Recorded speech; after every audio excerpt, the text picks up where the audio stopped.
Test, test, test. All right, guys, welcome back to the Alpha Showdown series at the Raj Mahal. We got David Kaiser versus Barry Isbell. That was the lag. Looks like David Kaiser is going to win the lag here. All right, guys, tonight we got a special commentator coming in, volunteering. We got Scott Rolliter. Welcome to the Raj Mahal, Scott. It's first time here. All right, turn this up a little bit. All right, we got Raj doing the racking. So tonight we got David Kaiser. This is his third match. I believe he's won both. I have to go back and look at the standings, but he might be 1-1 actually. I think he was pretty sick about his last loss.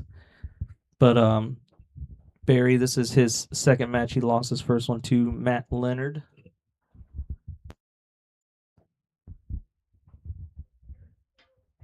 We're gonna have some music playing in the background real quietly.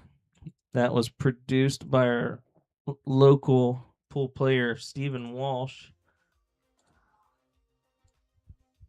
He sent us a couple music clips for us to have. So we appreciate that, Stephen.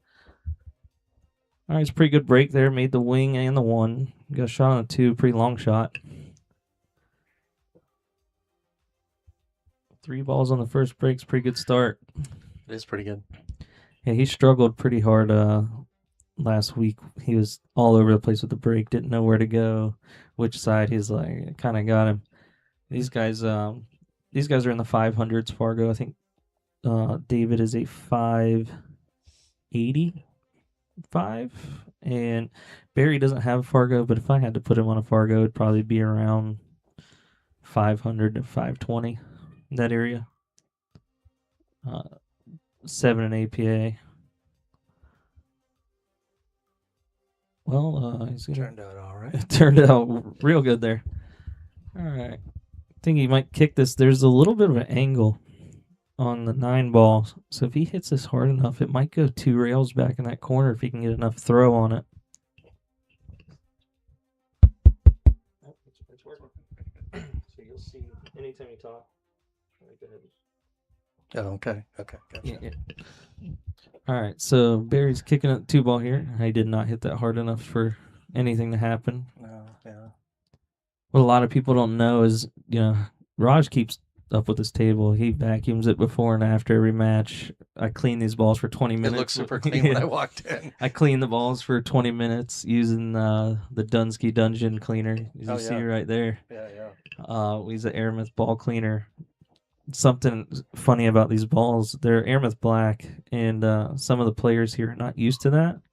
So I went over the make sure you know the purple's the 5 ball. Yep. And last week I went over it right before the match. Raj made a joke about it. He was like, yeah, everybody gets confused.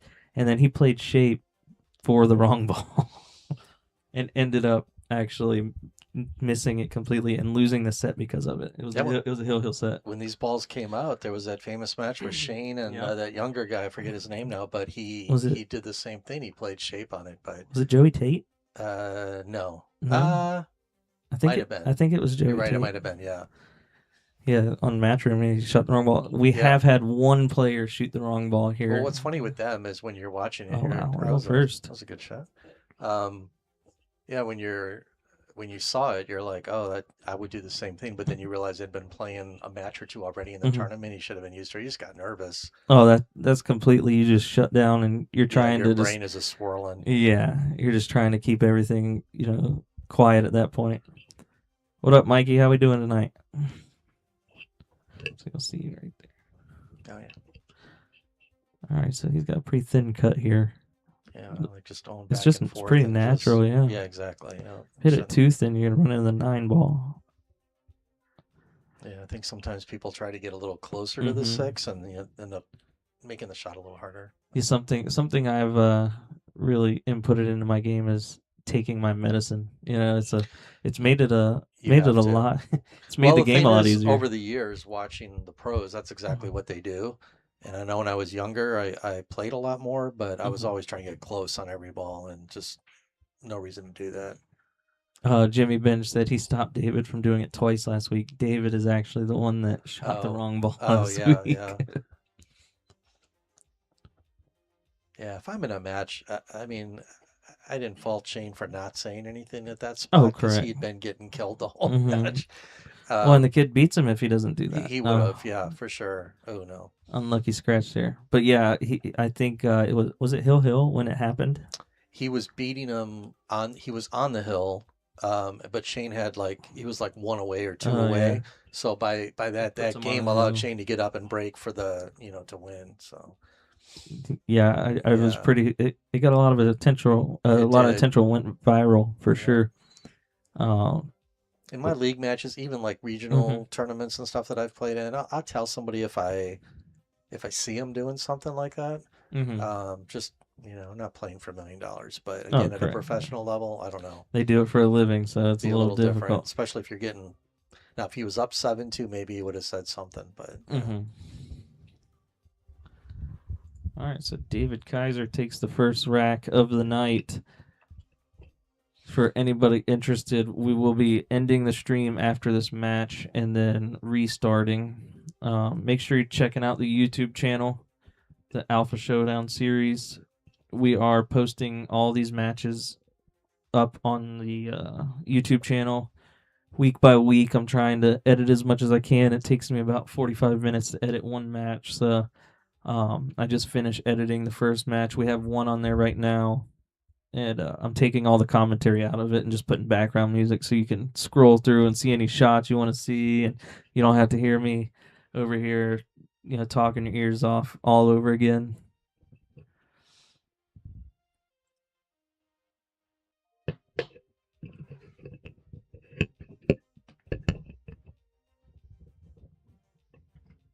All right, let's see how he breaks. He hit a good one on the first rack.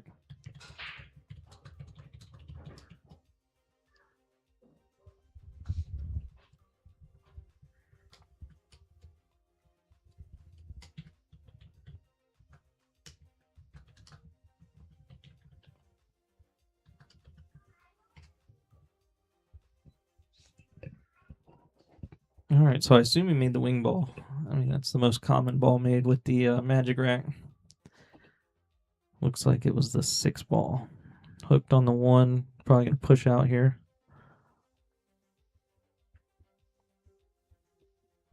That's going to bounce a lot harder than he thinks it is.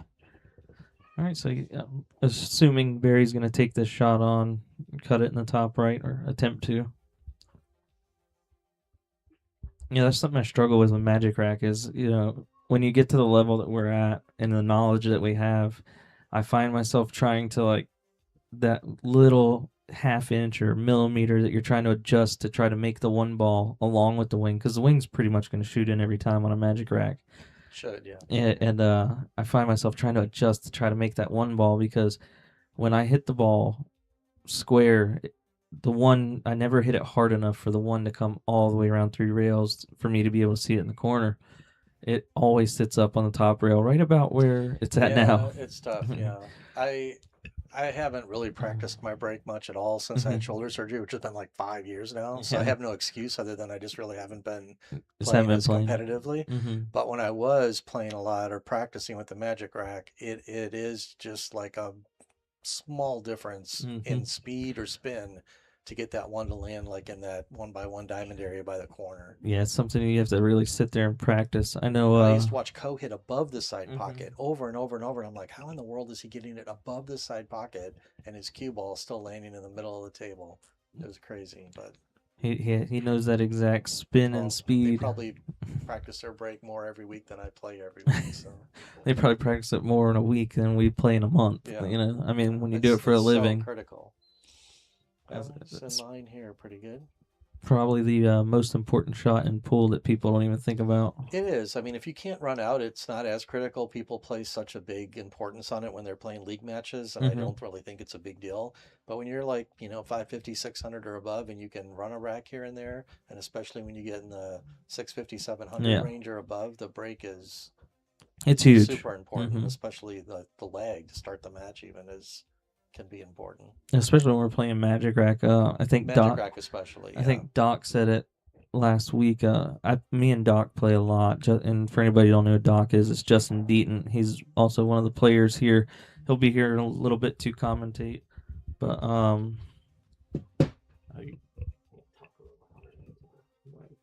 get it closer. Oh, okay. But Doc said it last week. He said we go and have some sets every once in a while at Cue Ball or at Legends on the Rassins, and he said I can't tell you the amount of times that I've missed the ball on Jesse, and then it's cost me 3 to 4 racks, and we play Magic racks. You know, when you get above 650, 700, you really start seeing those lines. You can string a couple racks along, and before you know it, you don't even know how many you've won. Yeah, yeah. All right, this is a pretty key ball here for Barry. I don't like rolling. I didn't like that either, and then that's yeah. So I think going rail first here and coming around 3 rails probably the best shot. It depends on how deep it is. If he can hit the right edge as we're looking at it, I don't mind that. Just like floating back up almost where he's at. I find it hard to control the speed there with the point because it's so. Yeah, if you're gonna hit the point, I don't like it. If you can hit away from the point, then I think that's an easier shot. But he hit that way too hard. Yeah. They'll have a shot, but I prefer being on the other side. You just got to hit it kind of smooth, yeah. Well, a lot of people, they hit them soft because they're afraid of under-hitting it. And, you know, to be honest, I'd rather be where he's at than being underneath the 9-ball. But True. But when you play as much as we've done, like, you understand that you can use a little more spin there and hit it softer. Good shot. He really fired that one in. Yeah, and you can put a little follow on that rail first shot, too, to get it to hug the rail a little more. And so it comes off a little flatter and doesn't go quite so far up table. But he made the ball. That's all that matters. All right, well, that puts David at 2-0. Can you guys hear any music out there?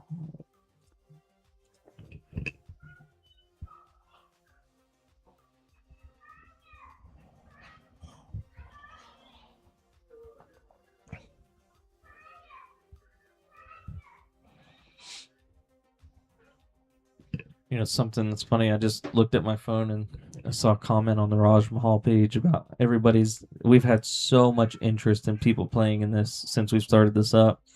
It's how do we play in this? How do we play in this? How do we play in this?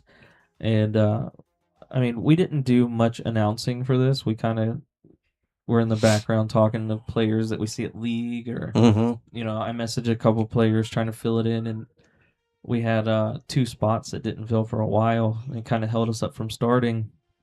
And now that we're starting this, everyone wants in.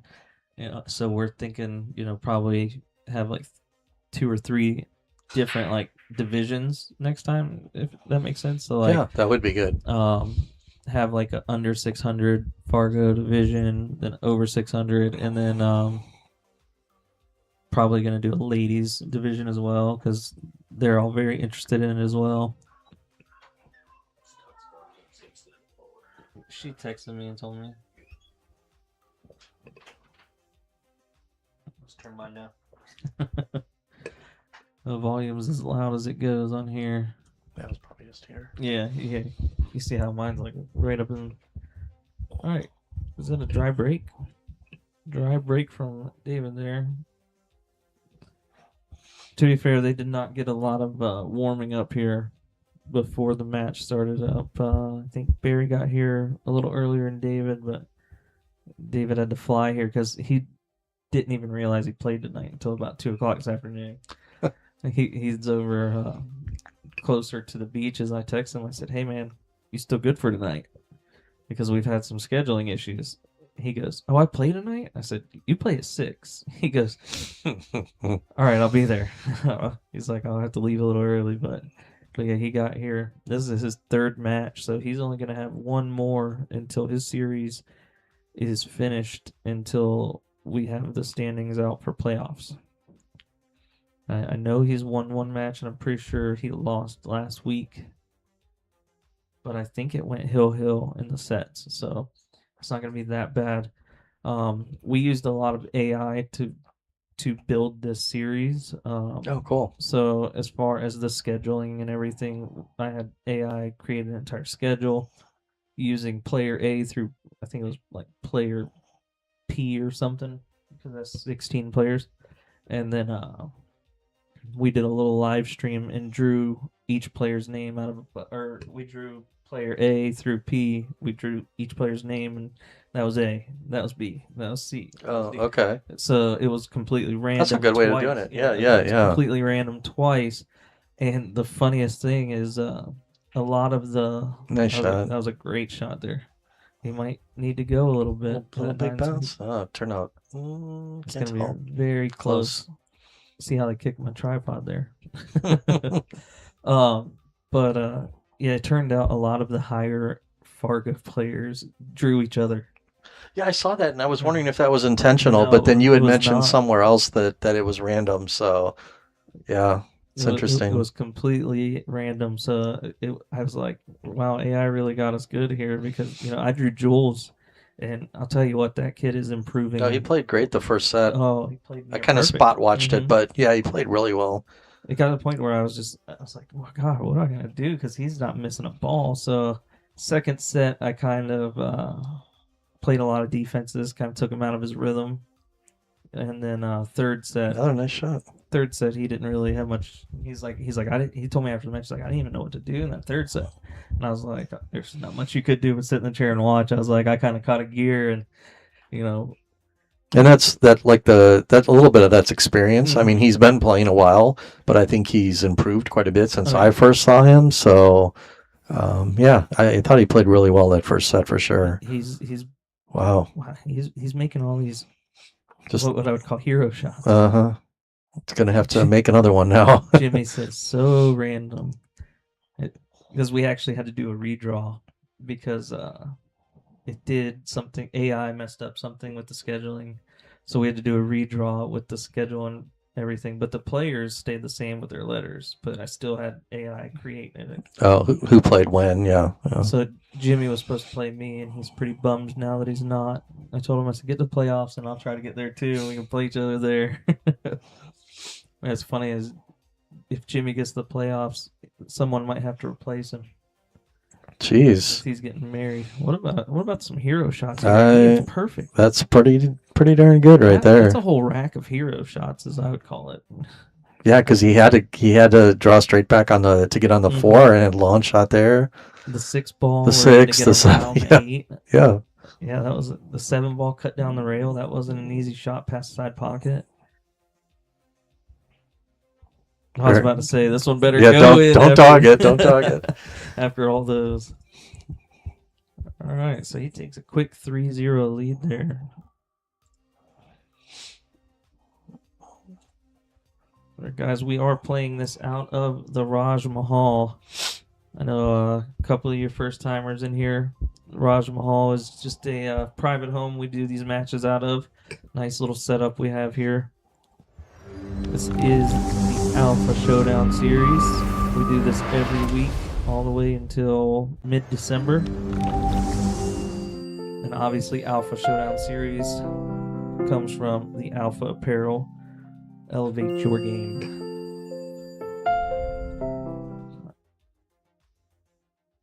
We're going to switch back to this camera.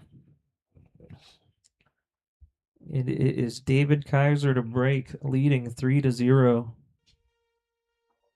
Yet instead of me, you got Logan. And you beat him 2-0. I'm just saying, Jimmy, you're not beating me 2-0. That's one thing you'll notice with the Raj Mahal. There's very more freedom to talk a little junk on the stream and commentating. The players actually enjoy it more than just the typical JJ. This is what I do. This is how it goes. This is blah. Yeah. Don't get me wrong. A lot of people enjoy the information. They learn a lot from it, and I still try to do that as much as possible. I'm not big into commentating. I've had to kind of do it with doing this whole production and everything, and I was like, but beforehand, I was trying to get people to commentate. I'm trying to do everything I can not to do this because I'd rather be out there reffing, and I'm always the guy I have the stream, but I always want to be the one playing, as a pool player. Oh, yeah. You just want to be the guy playing majority of the time. And here, we're not, with us only having 4 matches a series, you're not getting as much playing time in. Tonight will be my second match. Okay. And then I So don't you play Jules and then you play Rod Mhm. tonight. Yeah. And then I don't play again until the last night of the series. And I Wow. play twice. You played twice. Okay, I was gonna say, yeah, you have to. That last week is a doozy. And who are you playing last week? Logan and Raj. Oh, So that week's gonna so be an easy night for you. Then. Oh yeah. So the last night of the series is actually probably the most action packed. I know Logan and I were supposed to play on November 14th, and that kind of got pushed because both him and I will be in Vegas for the U.S. Hams. Oh yeah. Yeah, we just qualified. That's for right. that. Yeah, congrats on that. We Yeah. leave that weekend. We had 3 players from the Alpha Showdown series qualify. I saw that. Yeah, I was watching. You got some of your some of the stream matches that were going on that weekend. Yeah, we're going to be gone during the finals. Mm-hmm. So I figured there was absolutely no point in trying to qualify if I couldn't go out to Vegas. So I missed it 3 years in a row now because we've had these cruises that we go on in November, and I even changed the week by a week, and then the USAMs changed their date slightly. So maybe next year we'll see. I do enjoy the tournament.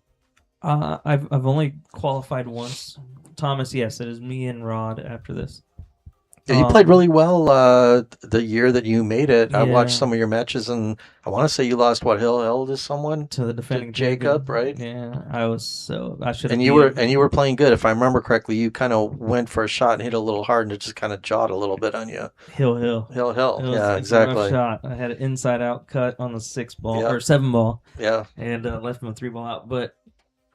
And he plays good. But you played good that match. Yeah, and I played good most of that tournament. The guy that knocked me out of the USAMs he played like a robot. And then I watched his next match, and I was like, where'd that guy go? Yeah, You played dead perfect. The draw is like so big in that tournament. There's 128 people usually, or at least in the 120s, and you can be rolling along, and then all of a sudden end up running into just a monster. And yeah, I think I ran into Jacob in the 3rd round of the winner's side, and I jumped out on him 3-0. And the lights kind of got me. A lot of people don't understand, those lights are bright, and it's a pretty intimidating arena to play in if you've never done it before. Did you play? You played in Orlando? Mm-hmm. Yeah. The first year they were in I Orlando. was hoping to play there because at least they were all diamond tables and everything. Yeah, all brand new. But all the years I played in the finals, it was at Strokers. Yeah. And I would get up and play in a diamond, and I would play really well. And then I'd get on one of the Robertson tables and play some guy that was like maybe like a 600, 620 Fargo. Yeah. And the guy would be missing every freaking ball by 3-4 inches, but they would all be going in. And I was like, why aren't we playing this on a different table? Now, granted, the table was easy for me too, but I didn't want the pockets to play that easy. So, but you had to adjust. And then they recovered the Robertsons, but then they didn't recover some of the other tables. So I'd much prefer just to have similar equipment, throughout the arena. APA obviously runs it, so now that they have a partnership with Diamond, it's a lot easier for them to get tables with their sponsorship and partnership there. Kind of jerked it. In. Is it going to go in? No, not enough speed. So did you hear this? Why did they move it to Vegas this year? Is it a one year move, or are they going to start having it in Vegas? I think they're going to start having it in Vegas. They couldn't find a venue in Orlando. I think they wanted to keep it in Orlando. Yeah, the convention center was nice to have it at. But the first year was at a different place. The place that I played at was not where they had it last year. Oh, okay. So I guess the place we had it the first year closed down or something like that. Something happened. And they couldn't use it, so they had to like scramble last minute. And I guess they paid way too much for the convention center. It just wasn't affordable, probably. Oh, it's not. No. But are those your trophies in Raj's house, helping with the pool room decor? I don't need to help with the pool room decor here. Raj gets plenty of his own trophies. That's not even all of them. Let's go back to this right here. You see that little bookshelf right of Barry? It's full of trophies as well from front to back. And there's another bookshelf on the other side of the curtain. He overcut that. He overthrew that ball. Yeah. Did not see him overthrowing that ball. Didn't leave much. No, he played the shot before correctly, just a little too much speed, but But back to the U.S. Hams. Yeah, I'm pretty excited about Vegas. Obviously, I love going to Vegas. Who doesn't? I've played all the Masters out there with APA. They run it, and they do a great job. When I played, the one thing I don't like about what happened between me and Jacob was I'm pretty scorned by it. It's like a nightmare because it played on World Billiard TV over and over and over because that match got the most views of the entire tournament. So that match got replayed on World Billiard TV. Like I'd get a call. I'd get called once or twice a month. Hey, you're on TV right now. Oh, thanks. Hey, you're on TV. I already know what match it is. It's like Yeah. I'm like I don't need to play that one. But what they don't see on that match is the entire room. Since he was the defending champion, he was like the poster boy for APA at that time. Oh yeah, yeah. I had so many people sharking me. No way. While I was playing. And like his friends, you think, or just random people in the crowd? People that were rooting for him over me because they didn't know who I was. But you got to overcome that when you're in that kind of situation. You do, yeah. But it was my first time in that situation. Oh wow! Ooh. Hit that a little full, and diamonds will. They don't like that. They will stick their hand up and say that's not going very quickly. Yeah, it's tough. I've had to play matches where you're not the hometown favorite, so to speak, and it's 20, 30 people rooting against you. Well, I would make a ball and you hear, huh? And then he'd miss a ball and you'd hear, and while I'm shooting, everyone's talking while he's shooting. Everybody's focused. And I'm just like, hey guys, can we both get the respect? And even the commentator, not JJ was one of the commentators for my match, and the other guy is he didn't know who I was, never heard of me before. He kept saying Jesse Link, the newcomer, never played in the U.S. Hams before, kind of surprising the defending champion, and I think Jacob only ended up getting like 5th or 6th that year. Yeah. No, I'm not talking about Shane. That's another one I don't want to talk about. I've got a lot of nightmare matches. He's talking about the River City Open where I played Shane Van Boning and Banks. I had him down 2-0 going to 3. Oh. And I had I outmoved him in the final rack. Every rack he won went 4-4. Every rack I won 5-0. Crazy. I've broken around, or I didn't break around. I broke dry. He missed. I'd run 5 out. Same thing. Run 5 out.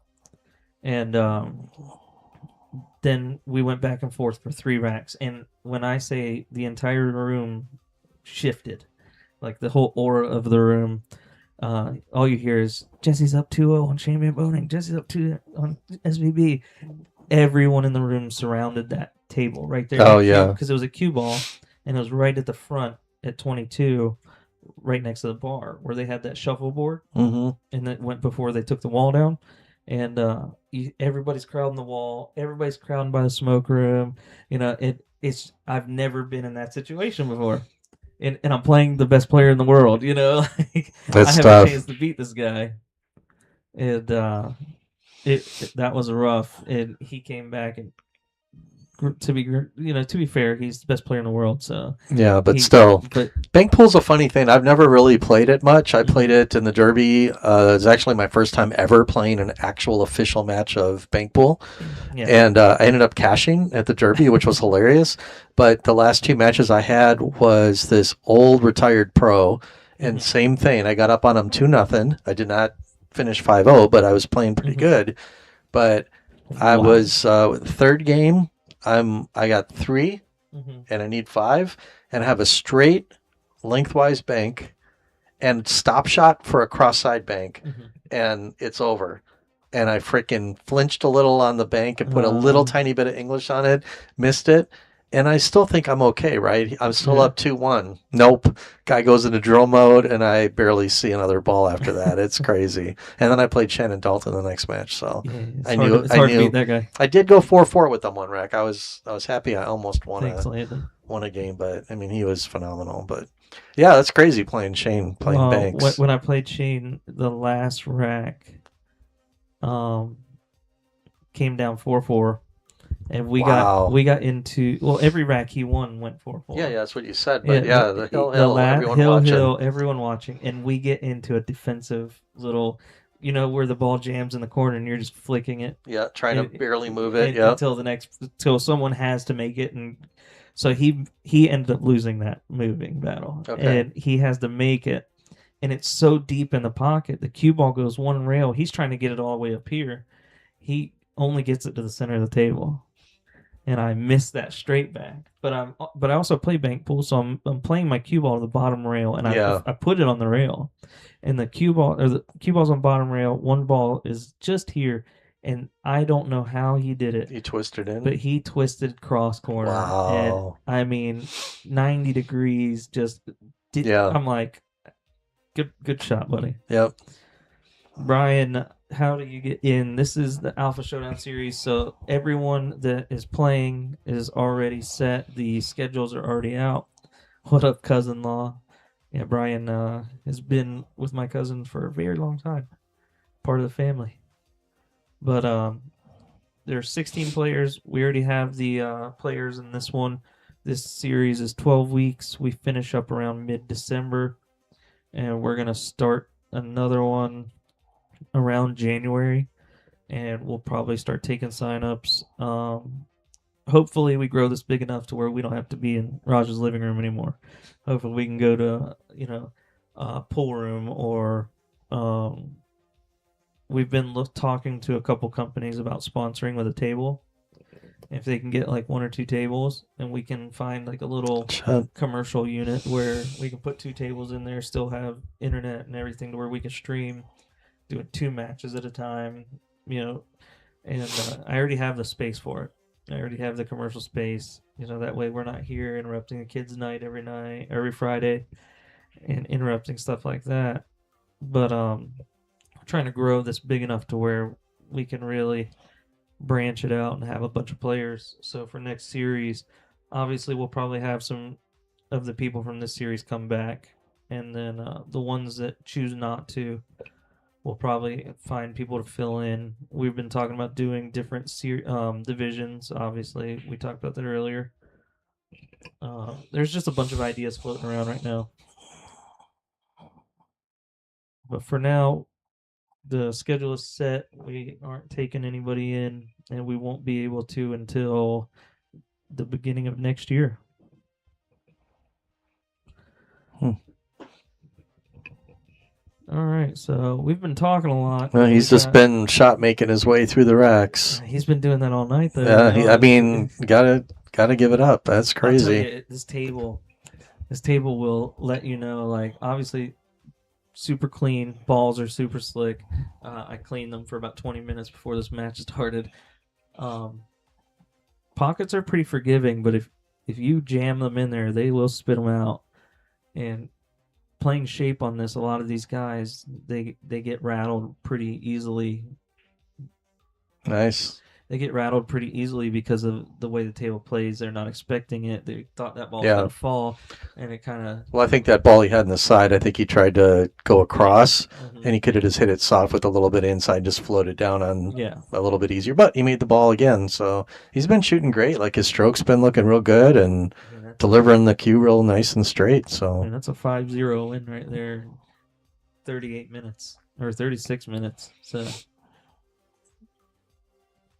we will be right back when they start. It will be buried a break. They're going to take a little break. We'll be right back.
All right, and we're back for the second set of David Kaiser versus Barry Isbell. First set did not go Barry's way, but in this format, if you are new to this, if you win the lag in the first set, the opponent will break first and second set, and if it goes to a third set, they relag. Oh, okay, interesting. So each player gets a chance to break first in one of the sets.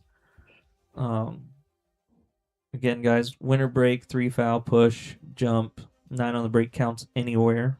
It is Magic Rack 9 ball. We got David Kaiser up 1-0 in the sets. Now we've had, the crazy part is this match is going pretty quick, but we've had matches take as long as 2.5 hours. So I was starting to, oh wow, what a bad roll there. He actually hit a pretty good safety. Luckily, he can still see it. Walk around. Yeah, he can still see he would have. I think he would have been better off hitting the other side of the one yeah. and leaving it down there, but it worked out okay. Him hitting it full, except for accidentally making the ball. Right, see, would you shoot this, or would you just tuck it behind the floor? I'm shooting it. But the way I shoot is I want to overcut it. You know. Oh, for sure, yeah. See, I had a feeling there was going to be. I mean, he may get tucked behind those balls anyways, but we'll keep rolling. I think he can see just a hair of it. I'm not sure you can see the whole ball. Can't really tell from this angle. We are working on getting an overhead view, but you could get like a GoPro for an overhead view, but it's like a fishbowl. I'm not a big fan of that. Yeah, I know there's a way to change the settings so it doesn't look so much of like a fisheye effect, but yeah, some of the overhead cameras, if you don't change that setting, they're difficult to force that spin. Yeah, he's gonna end up safe. But yeah, so I have a way to put the camera up top with a cell phone, but getting the camera to quit adjusting is the problem I'm having, because it auto adjusts and you'll see it go blurry for a second, and it looks great quality picture, but like, yeah, I just don't want that. Obviously, we've put a lot of time and effort into this to make it very high quality for the viewers, and we don't want that just blur coming in and out every 5 seconds if we go to the camera view up top. But we have, I don't know if you saw it out there, we have a little pole sticking from the ceiling, and it has a little phone mount on there, and I can wirelessly use a picture from phone to put it through this program. Okay, nice. Is this going to bounce hard enough? I don't think so. I have to kick at this as well. Now, we are only playing cue ball fouls only. We're not playing all ball fouls. The thing I like about this is this series, it allows a lot of players that aren't typically going to get like this kind of treatment, like the arena, and have that feeling. Being streamed, being the center of attention on the match. They're not going to get that normally. They're not going to go play in big tournaments and have that opportunity. This kind of gives them that opportunity, which I like, which is kind of why we started the Raj Mahal. Looks like he's kicking a little wide. He might have to hit this with some speed to shorten it up. Yeah, see, he was going really wide there. All right, so Barry wins the kick battle. It seemed like they went back and forth there for a minute where they kicked the ball and the other's hooked every time.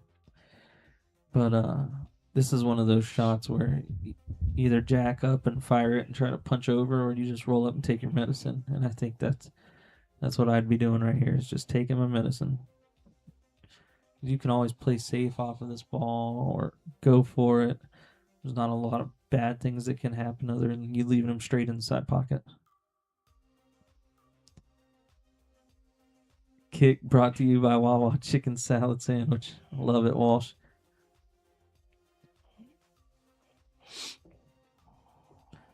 Do you win anything at the end? Do you make a bracket or choose your opponent? No, you do not choose your opponent. The schedule is actually created by AI. And when AI creates a schedule, we just talked about this earlier, It's player A through player P, and then we have a live stream and draw the players' names out of a bucket to keep it completely random. It actually randomizes it like twice. They can't. They are going to win. Whoever wins at the end first, we're paying out top 4. So this is like I guess you could call this like a 12-week round robin tournament with a 2-week playoff. It's almost like a round robin tournament. You play 4 matches and to get to the next round, and the next round being the playoffs. I thought you hit that pretty well. I was going to say I fully expected that to go in. All right.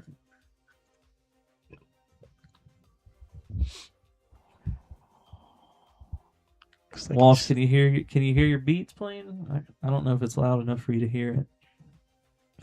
So a lot of these guys that are under 600, you'll see them fired a lot more banks than the safeties. I've noticed that with doing this this being week 5 now, so we've seen it makes sense. 10 matches, and a lot of lower guys they don't really see the safeties. They don't have the pool IQ. You know, they have the shot making ability, but their IQ is getting there. Yeah, Walsh, I just needed to be there in the background. But that's also another thing why they're doing this. They're playing better players. You know, I tell them, like, you guys need to go play at Legends on Sunday in that tournament, because that's where I started playing at Park on Sundays, which is the same tournament now at Legends. You're playing all the best players in the city. I haven't made it up there yet on Sundays, or is it like a $10 or $20 entry for the 9-ball? 20, okay. Still not bad. I mean, it starts at 1, usually ends around. I heard it finishes 9, at a reasonable time. 9, yeah. You know, 9, 10 o'clock. They've got 30 to 40 players paying close to 500. You know, I'm like, they're adding good money, and tough field, but again, you're either in the field, or if you're not, it's a great way to play some better players and get some experience every week. I've cashed about 3 or 4 times. I won it once, and then split 2 or 3 times.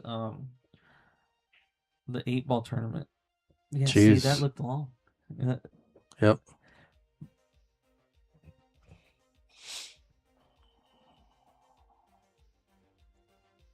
Yeah, David just coming with these shots. This is the first rack of the sex. Is he looking at kicking this? Just not wanting to get the bridge out. Yeah, this is tough. It's hard to make this with the bridge, but bills in the mail. Love it.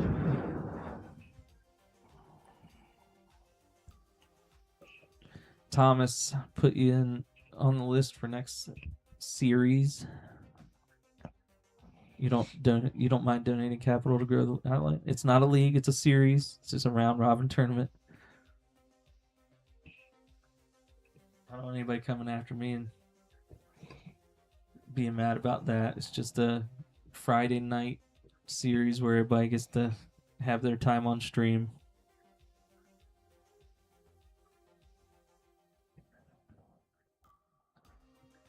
Wow, he overcut that. And he's gonna look at this. Oh no! Wow! Look at this. He's running real good. Oh my gosh! Look at his face. That's crazy. Barry's like, "What do I have to do?" So just click that, and then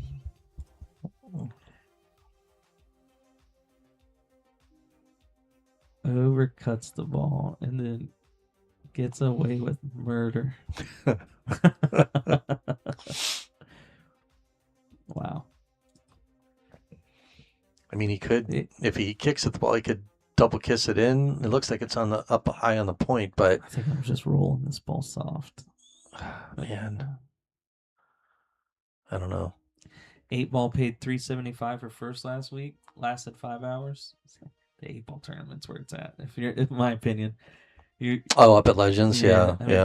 They don't start till 4 o'clock. Yep. You're done by, short races though, right?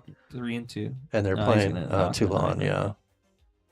Oh yeah. That's not what you want. And they're playing on the 7-footers, 7 right? footers, yeah. So the matches go super fast, and it pays just as much as the 9-ball tournament. It does. And I thought about going up there if I do play. I mean, the 9-ball is my natural spot, but especially if you're practicing for the USAM or like we play Masters, and you're trying to work on your 8-ball game. I mean, playing a little 8-ball like that's always The good. problem with the Master or the USAM is it's all 9 foot. Oh, Oh, that he did was not want not to the right way go. to do that. He kind of punched at it. Yeah. But with the USAMs being 9 foots, I don't want to play that. Correct. So Because it is a little different. and that's Playing the 8-ball and a 7-footer, that's it's the a little thing, different. Yeah, because you're moving a lot more on the 7 foot. And you're than you accepting are. shots that you don't really want to be accepting when you're playing on 9-foots. Does he try to bank this? I have a feeling he's going to bank it back upper right. Okay. Oh. And he'll drill it. Oh! Oh! Okay, so here's something that we have in the series.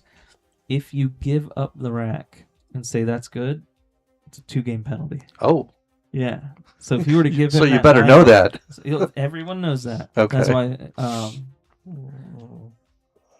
But if he would have given that 9-ball in frustration, it's 2-rack penalty. And so instead of Barry only winning 1, he would have won 2 there. Oh, wow. Yeah, you better keep your emotions in check. So there's a couple guys in here that have gotten real close to just being screw it. I'm gonna give it away, But like Raj last week, he had a rough week because he had to play back to back, and I'll tell you, playing back to back's rough because he played for 6 hours. He hasn't played 6 hours. So he hasn't had a 6-hour session in a long time.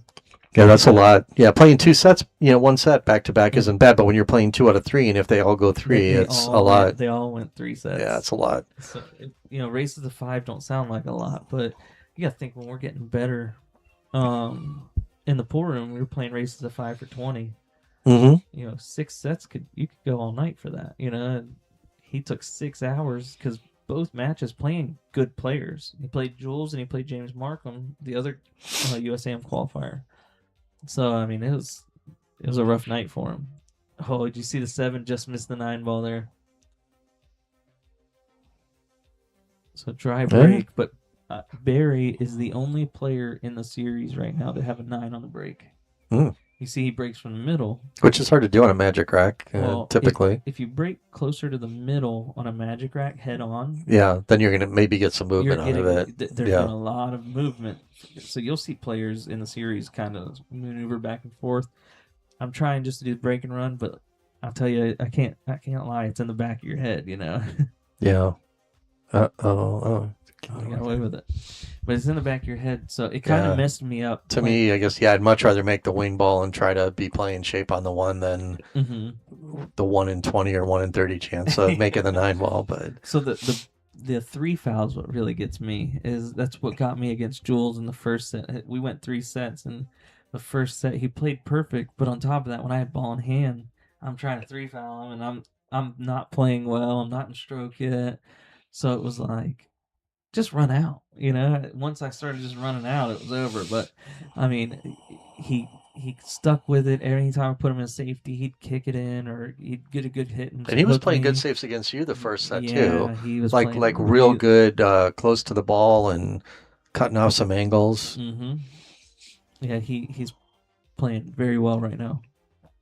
I've been super impressed to watch him improve. It's always nice to see. Well, yeah, I remember a couple years ago, I was that kid, where I was just, everybody was watching me, and they're like, So I grew up in Wisconsin, and I was a pretty good player when I left there in 2000, and then I quit for about 8 years before I started playing again down here in Jacksonville. But it was funny to go back there to visit my son, and I went back to the same pool room, and of course I knew everybody there, and I want to say I saw 2 people out of probably 30 that showed any sort of improvement in 8 years versus the way they played when I left. It just shows you a lot of people, I think they're just content sometimes to, they want to get better, but they're not putting in the time individually to improve. It takes work. Well, and that's the thing with the league mindset. Yeah. I've known people that are staying at their same skill level for, I've known for 13, 15 years now, and they're the same as they were when I met them.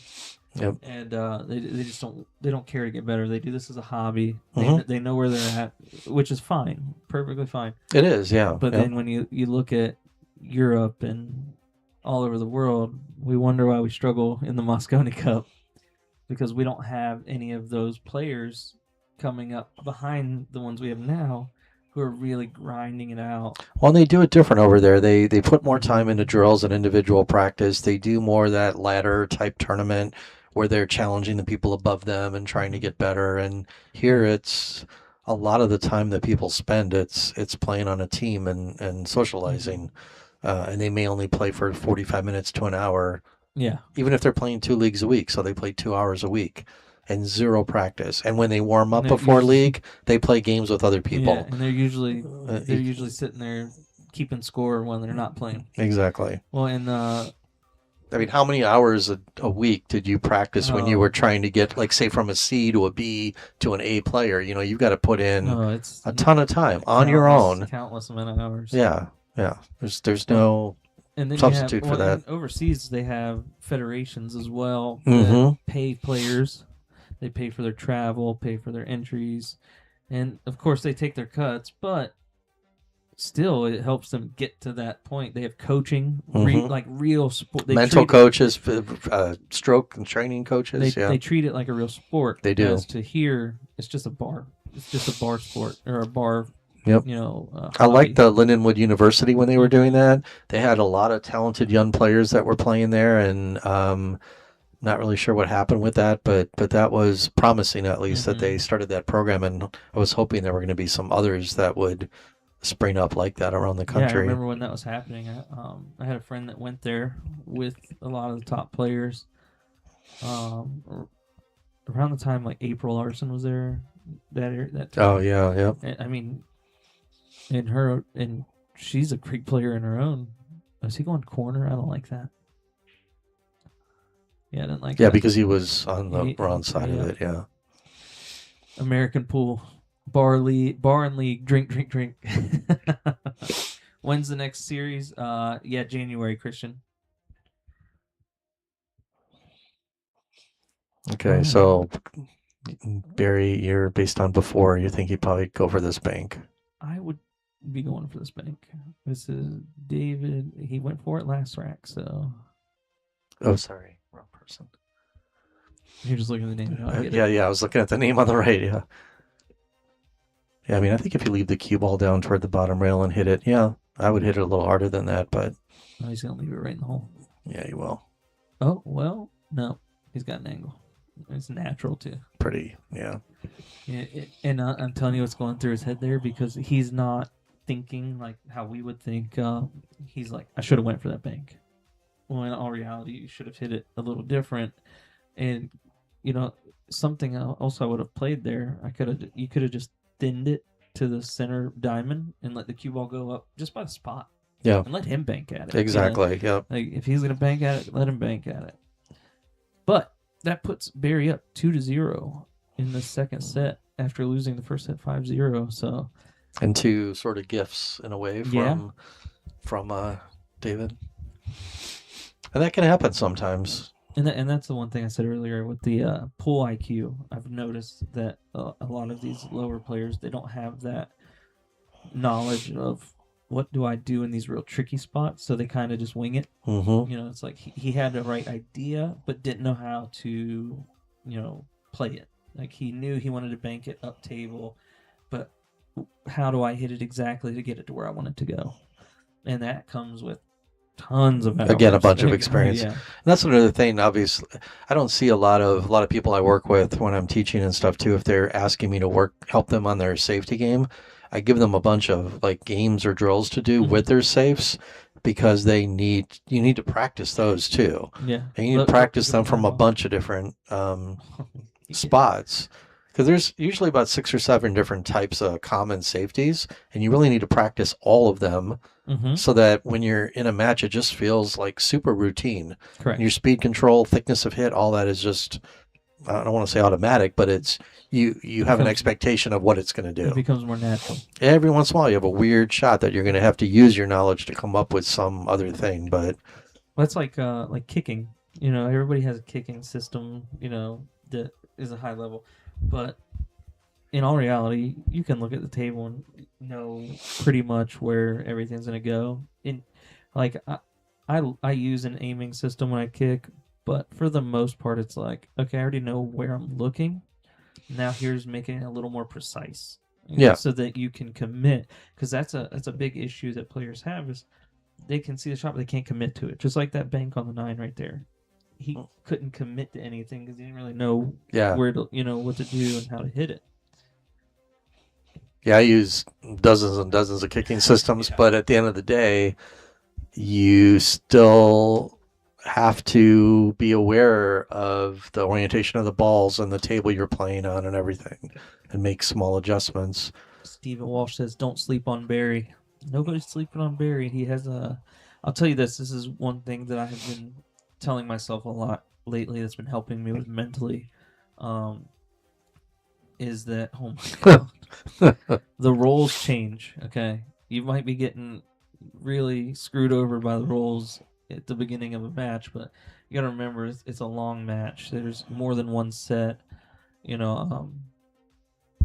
just got to stick with it, don't give up, and give yourself a chance to get to that point where the roles kind of turn over in your favor. I'm going to donate some billiard shoes for the players. Bowling shoes. Bowling shoes, I like it. Billy Andrews, keep playing people that are stronger than you, and that helps you get better. Absolutely. That absolutely does. But again, not just playing players that are stronger than you. Also, you have to shoot drills and practice by yourself to where you can understand about what the balls are going to do and how you hitting it a specific way affects it on new felt, old felt, worn, medium worn felt, clean balls versus dirty balls. There's so many things that come into play that a lot of people don't even think about. The deflection of the cue when you're putting inside on it, or stuff like this. This is all stuff that comes into play. That's a great jump shot. Good shot. It looks like he's gonna keep that cue in his hand, huh? Yeah, probably gonna keep the cue in his hand. But yeah, there's so many different aspects of things that can change anything in pool. You learned a lot playing Amro. Oh yeah, I mean Amro is a tough game. I never got into the league that Scott here was putting on, but I always enjoyed the format. That I always heard the rules and enjoyed the format, and I was like, eventually I'm going to get into it, and I just never did. Great shot. 2 for Double 2. Jumper. 2 for 2. And he's got a shot on the 5 ball. Yeah, it's a great game. When Joe Tucker started surfacing that years ago, I wasn't like one of the early adopters, but I jumped in the second season that he had. And I just think, especially with some of the rules he has, that if you're not already good at cue ball control and kicking and decision making, you'll get good at it.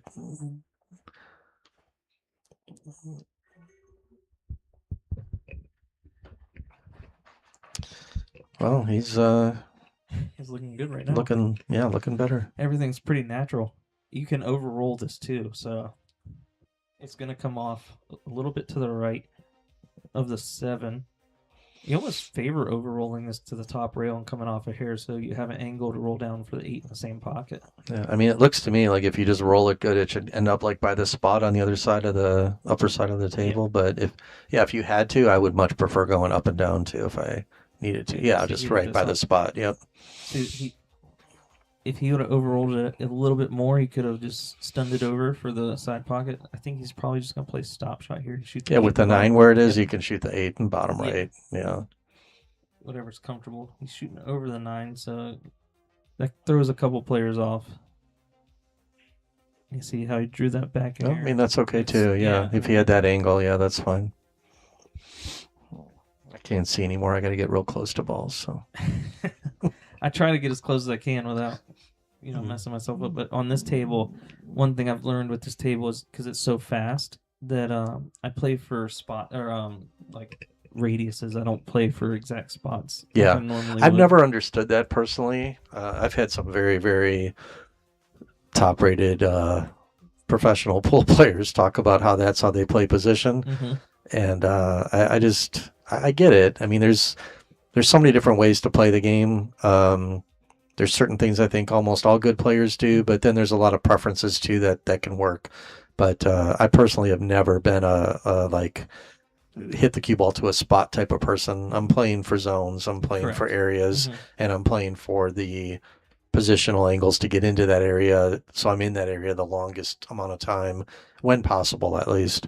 But yeah, Mika told me back in the day that he used to put like a dime on the table, and his goal was to Crazy. put the cue ball on that dime. And Now, I now, think, be by default, right? If you're 6 inches yes, off, you're in a zone, yeah, sort of. correct. But he wasn't thinking about the kind of triangular kind of shaped zones. He was trying to play for a spot. And to go back to that, where those guys play this for a living, so they're practicing 8 hours a day. It's a lot easier to control cue ball to get it within, a very tight window, Yeah. versus the recreational player who's not going to be able to control their cue ball that much. No. I also find, for me personally, if I have that mindset of thinking of an exact spot to put the cue ball, I tend to focus like almost too much on getting on that spot, and you'll find yourself like taking focus away from other things or steering the cue ball to that spot. Where if I have a zone, I can just like let the ball roll a little bit more naturally. That's my worst miss is I try to steer the ball. Yeah, mine too. Actually, that's probably my biggest flaw of my stroke is like decelerating and steering a little bit. Yep. So I'll get into a tight spot where I really have to make the ball and get pretty decent shape, or go 3 rails or something. One thing I've been telling myself in, like at the USAMs, ironically enough, playing for zones, which I do, is the farther away you are from the object ball, the bigger the zone is. That is true. That would be Doc. Yeah, I saw that.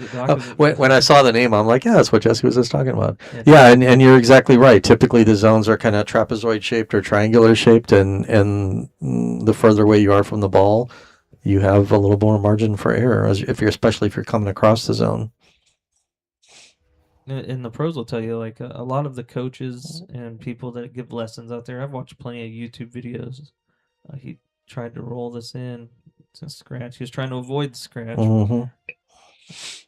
But a lot of the YouTube lessons guys, I don't know if you know who Tor Lowry is. Oh yeah, I've seen all of his stuff. I watched all his stuff. That kind of helped. I used Tor Lowry's videos a lot to kind of progress to where I'm at now. Taking little tidbits here and there. Obviously, you gotta make your game your own. But I used a lot of that for the basic fundamentals, and the center, playing for the center of the table. Center table's huge. Center of the table is a big deal. Most of the drills I prescribe to like the intermediate to lower advanced players I work with, almost all of them have to do with running patterns to where the cue ball is landing near the center of the table. And that's why I try to do that. Oh, he tried to. Yeah, see, if you don't have an angle, you can't. Yeah. Well, the thing with this table turned out is okay. he could have just punched that over with, and this is an experience thing. You punch that over with just right English and let the right throw the cue ball back up table. A lot of people think they have to draw that with a bunch of right, and what happens is exactly what just happened there. Is he overspun it, and the cue ball's way up table now, where he could have just been in the center of the table, just using right and left English. A lot of players, when they're cutting balls down the rail, It's a good shot. They don't think of just using top English just to go straight across, or center ball just to go straight across. Yeah. And they end up falling to where the cue ball goes into a corner pocket across the table and scratching, and they're like, how'd that happen? I'm like, well, you're using inside and outside, scratching in the side. It's a great rebuttal right here. It's another good shot, yeah. I don't think you see it now. Is that 4-7 wired? Because I think he just looked at it. If he kicks that 4 into the 7, I think it goes. Looks like it's pointing like toward the first diamond away from the pocket. We're about to find out. He didn't even hit it full enough. Yeah. It's still 2-1, correct?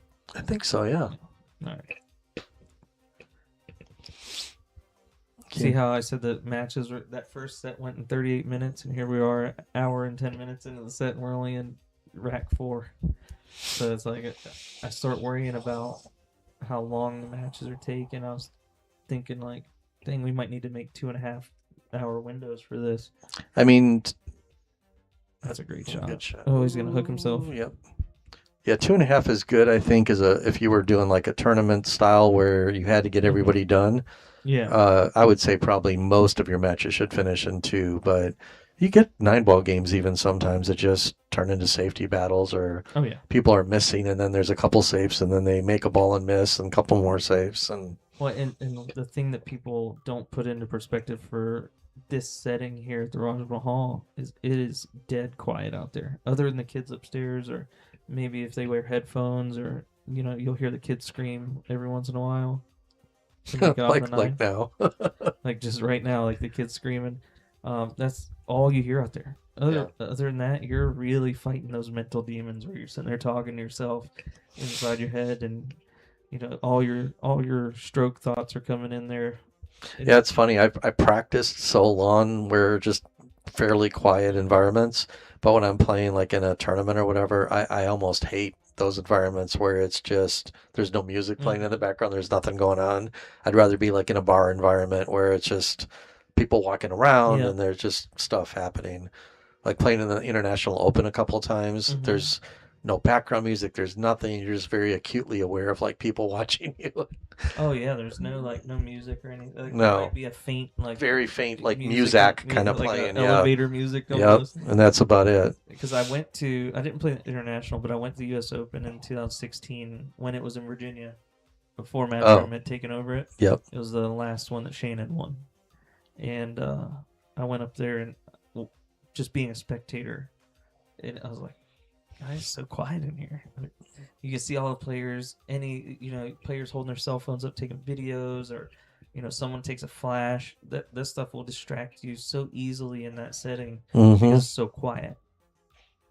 And that's kind of how the International is now too. Still, it's just I played in the semi-pro last year at the International. Oh, you did?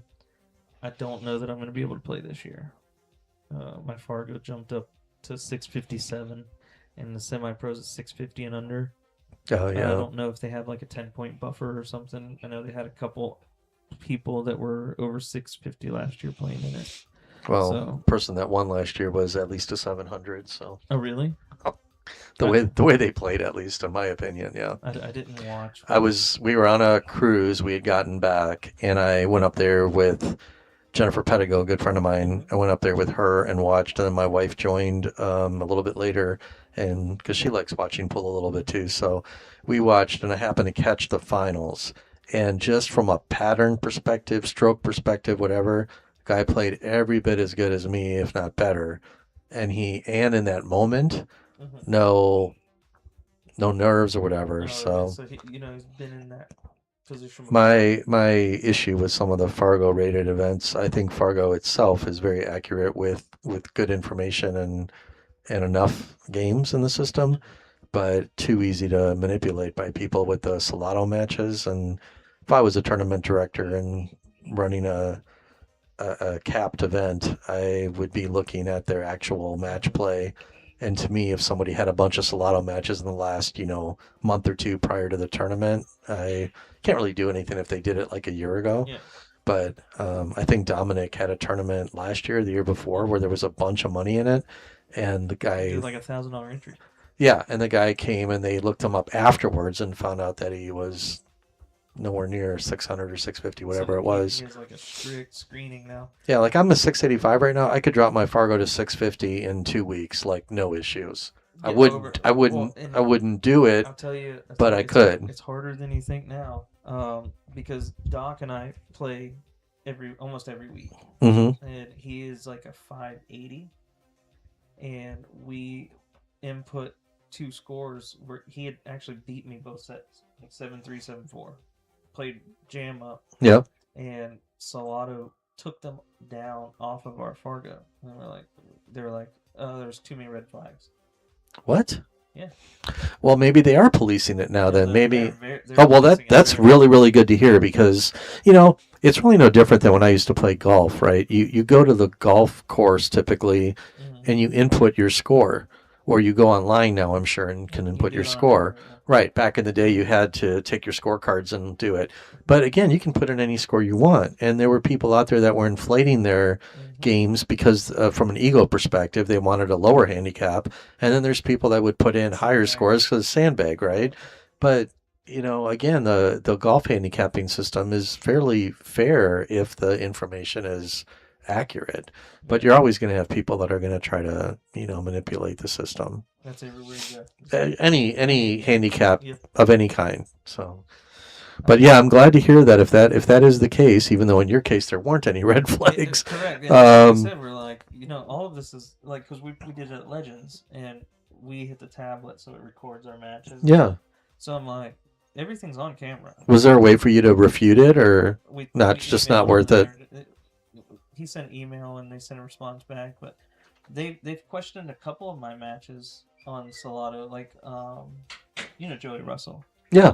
So Joey Russell and I, we'd go to his house and we'd play, and he'd do Salado matches. He just loves inputting all of it. He has like 2,500 robustness, and he's at low 500.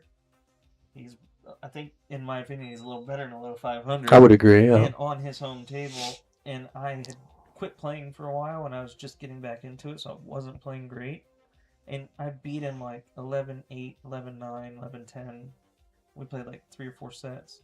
And they called me the next day, and they're like, "Hey, this is so-and-so from Salado. There's some red flags. There's some red flags." And I'm like, "What are you talking about? There's some red flags." They're like, "Oh, well, you won, but we don't see a 520 against a 650 getting to 8, 9, and 10. Oh. And I'm like, I said, "We have all the matches on video. Do you want me to send them in to you?" And they go, "Oh, you recorded it?" I'm like, "Yeah." They're like, "Oh, then there's no problem." But if we told them the same thing and nothing happened, I'm like, yeah, maybe they went a little too far, but and don't get me wrong, there's a lot of issues with these players doing it and getting away with it, but at the same time, like the ones that aren't, like there's no reason that my match with Docs shouldn't have been put on our Fargos. And all it did was raise his Fargo. My Fargo didn't move. It didn't move 1 point. And this is the one thing I hate about Fargo. And it's not that I hate it. I beat Anthony Maglino on Fargo in a tournament one time. Mm-hmm. Every time he plays in a tournament, he only plays in the top tournaments where he's playing 700-800 Fargo players. It affects my Fargo every time he plays. Yeah, because everything gets recalculated. Yeah. Every time he plays, my Fargo goes up 1 to 2 points. Mm-hmm. It's crazy. And he only plays 2 or 3 times a year. Mm-hmm. U.S. Open, International, those big tournaments, it affects my Fargo. So I'm getting screwed because I beat him 1 time in Hill in a tournament. Uh-oh. That's definitely going to fall. Yep. Yep, it sure did. Was that David? Yeah. Yep. So looking like Barry going to take a 3-2 lead here. But yeah, that one time I beat. Yeah, if you beat a quality player like that, then yeah. And I'm getting affected years down the road. And this was, back when we were having tours in Florida. We haven't had those in years. So that puts Barry up 3-2 in this set. Ethan says, "Any tips for getting to that 600 Fargo range?" On the next match too, Ethan, is Rod Gallant versus myself. My co-commentator here, Jesse. And don't worry, guys, Scott plans on being here for that match as well, and we have another guest commentator for that one as well. Speaking of Justin Deaton, he will be the other commentator in that match. So, Ethan, I'd answer your question, but I don't know what Fargo you're at now. So I would say if you're kind of in that 5 to 550 range, I think the biggest thing is addressing any fundamental mistakes you might have and working on that. And then usually what I see in that range is working on position play and decision making. And there's so many different aspects, right? There's saves. Oh, you're 550. Okay. Yeah, so I work with a lot of people in that range, and that's what I would say is usually there's a few fundamental issues that need to be corrected or addressed. And then I think a big help is for people to work on cue ball control and position play. because typically at that level you're doing a lot of shot making. Where if you can kind of position the cue ball a little bit better, it just kind of helps you extend your runs and make things a little easier.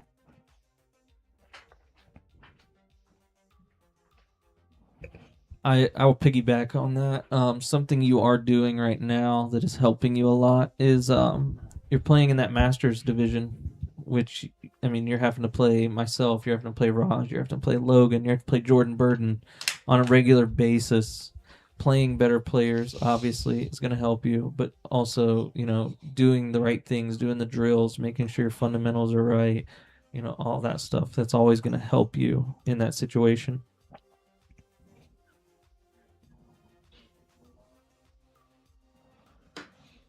All right, Barry's got a shot on a 3-ball here. Oh, he kind of spun it. Got a little too much English there. See, on this shot, I'm probably just playing top with a hair inside and trying to get through 3 rails in between the 5 and the 9 here. I don't like hitting bottom on this. I'm not a big bottom fan when it comes to coming near the side pocket. Yeah, I don't know. If I was at the table, I'd probably just use low right and come back to the like what he was trying to do, but coming back between the 5 and the 4. Kind of worked out perfectly. Actually, broke the 9 away from the 8, straight in on the 4. Mentally, I was shooting the purple ball here as a commentator, so see, already shot the 1 ball. But no, I like coming between the balls like that. But yeah, the high end side is a good way to you take the side pocket out of the equation then.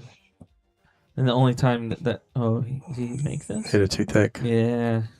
And that's the problem I find with these guys. They like to roll the balls.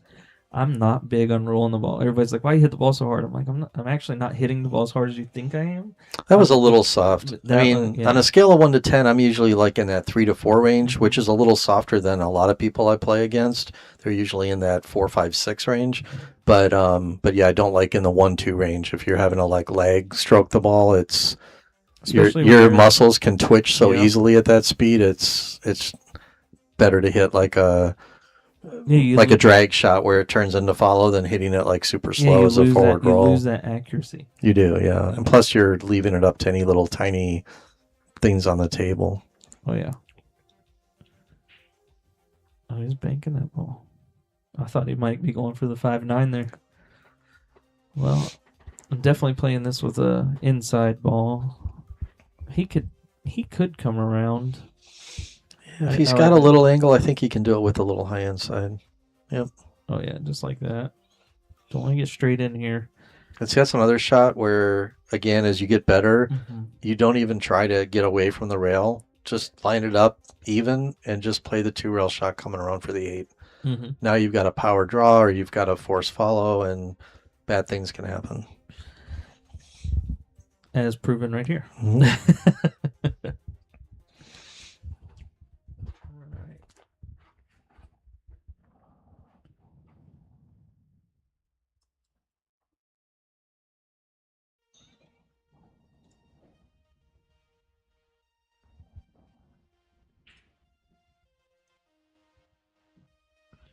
Is he going to get the 2? I don't think it's got enough speed on it. No, it would have.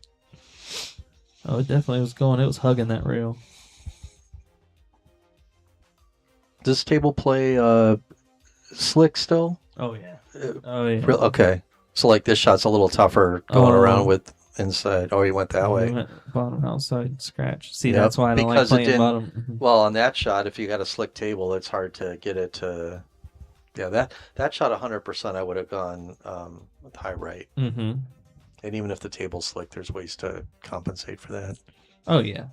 And that's one thing. Like, just a little harder. It's definitely hard. A lot of people don't understand the deflection. When I went to the International the first year, and you're playing on brand new diamonds with brand new cloth, I went to go hit some inside English shots because I'm very comfortable with that from playing 3-cushion for years. And I go to hit an inside English shot, and English didn't take at all. And I was like, okay, this is different. I can't do that anymore.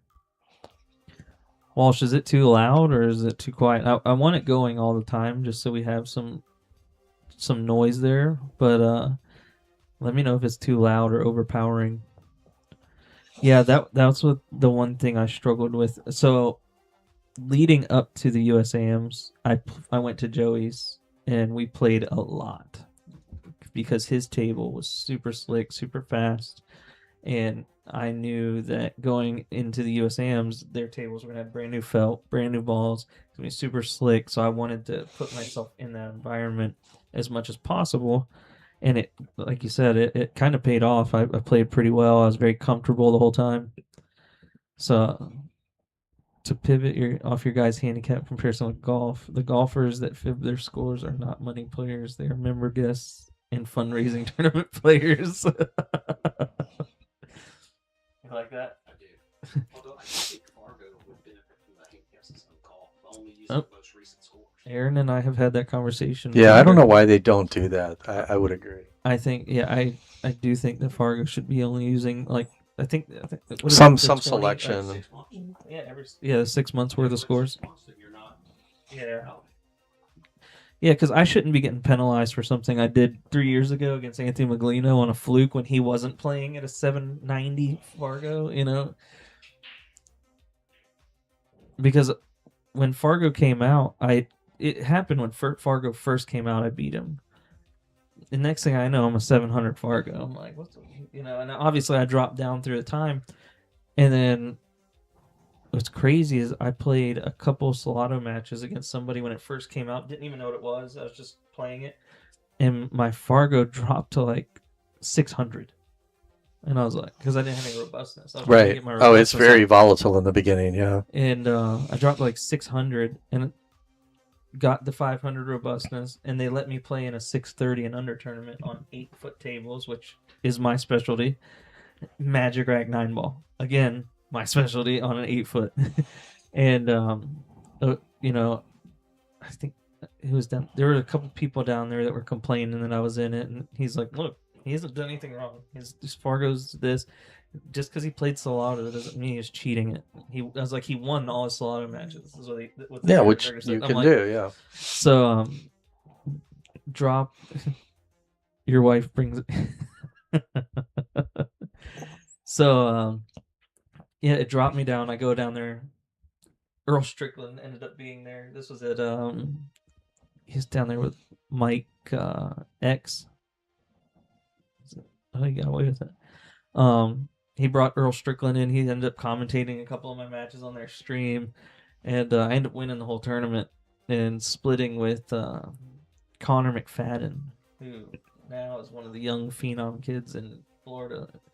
Plays really well, does well in the junior events, and he saw me playing. He goes, "I don't want to play the finals," because he had to beat me twice. He's like, "I don't want to play." I was like, "I'll take X amount more, and we can just split it." And he goes, "Deal." I was like, "Good," because I got a 4.5 hour drive home. I'm ready to go. Hit that a little thick. I don't like hitting it that speed when you're hitting the ball No, that thick. I don't know that I almost ever hit a ball at that speed. Does he go for the 3.9 with him being on the hill here? I don't, but I mean, I wouldn't. Combinations are, I hate them. When I was a beginner, I would drill that 9 all day long. Oh, yeah. And then I read books about pool and the science of collision-induced throw and all that, and now I have all kinds of crazy diagrams in my head when I line up those combinations. So at least from that far away. I just line up. How am I gonna? And plus, it's easy enough to run this out for too. sure. So I mean, considering yes, for players like us, yes. yeah. When I'm shooting combos, I try not to overthink it. I don't want to, like, oh my god, I have to hit it here to make it go here, cut here. So how I kind of work backwards with a combo. Yeah, yeah. So I'll go, okay, where do I got to hit this ball to make it without the 9 being there? And then I go, okay, so I need to overcut this ball to make the 9 here. Or I need to undercut this ball to make the 9 here. And then that's all I do. That's all I think about. When I don't want to overcomplicate it where I need to hit this precise point. If I'm thinking about the 9 ball too much, it makes it harder for me to make that combo. As where if I'm just thinking overcut the ball in front of you, the 9 will naturally go. Then, it's so much easier in my head to do that. Brandon Batista, they have the best memories. Wives do have the best memories, that is for sure. See, here I'm just playing a little bit of top left. And Yeah, you see what I mean? Where the ball, Yeah. they come down table, and if he would have hit that any harder, he scratches.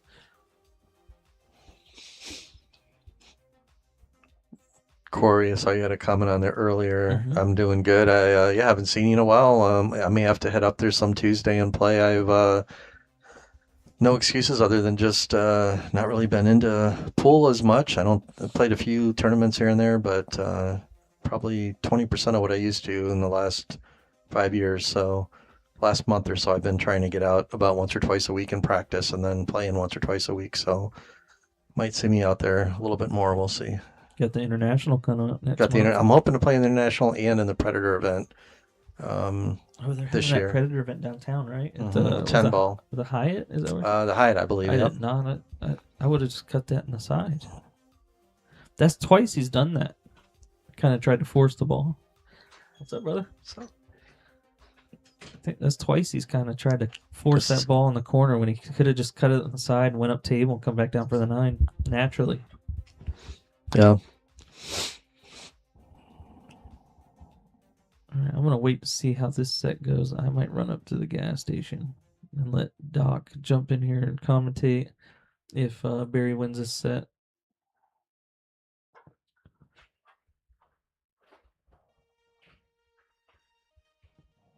I don't mind that shot. You know, he's He setting did up. get right on the 50-yard line, so This isn't easy on this table. And with it being a little slick, if you try to like draw it too much, you might go below the 9, kind of run into the 9, put yourself on the rail, just making the ball. yeah, he's kind of got some issues either direction he goes. I think it's high enough to where you can draw into the side rail here with a little bit of outside Oh, swing. for sure, yeah. But he's got quick in the last couple racks. He's been real quick. Yeah, see, that's just way too hard. I mean, stroke looked good. He just hit it at the wrong speed. He wasn't quick in the backstroke or anything like that. All right, Barry, you got your chance to win the second set here.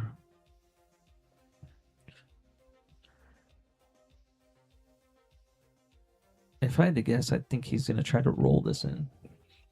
Based on previous He's shots, already yeah. over. It looks It's like not he's horrible over if you the make it. overcut. Yep, that's exactly what he did. Oh my goodness! I like the fact that he hit it with a little bit of speed to, give it a chance to go and be more accurate. But this is definitely not the easiest shot. Missed it. No, he didn't. No, he hit Wins perfect. 5-2. See this camera. Good set, This camera yeah. angle. Yeah, it's a little deceiving. It is. All right, looks like we're going to set number 3, relag. Oh, so you have no drinker. Do you want to swap out? Yeah. Down the road real quick. Do you think so? I'm okay, I think. Thank you.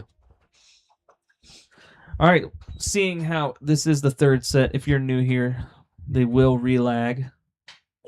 Obviously, if you win the lag for the first set, the opponent breaks in the second set, and then you will relag for the third set. So Barry won that one 5-2. Oh, who's going to win this? Oh, Barry came up pretty short. So it will be David Kaiser breaking first.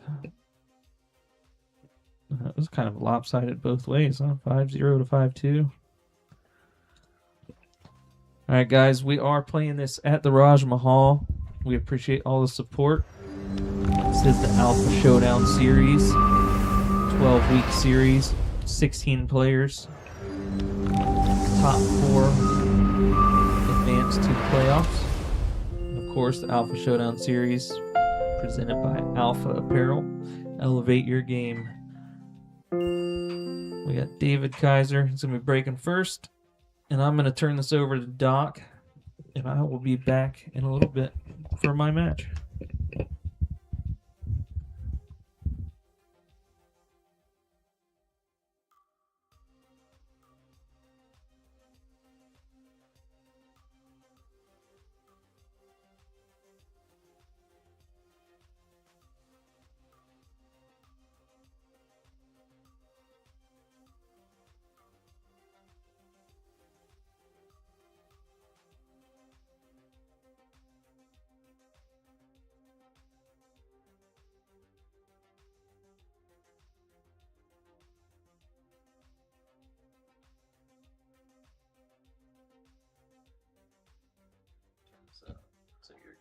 here.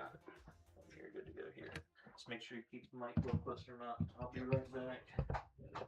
You hear that beat? I know doctors usually advise against it, but. All right. Good evening, everyone. This is Justin Deaton. Some of you know me as Doc. Commentating with Scott.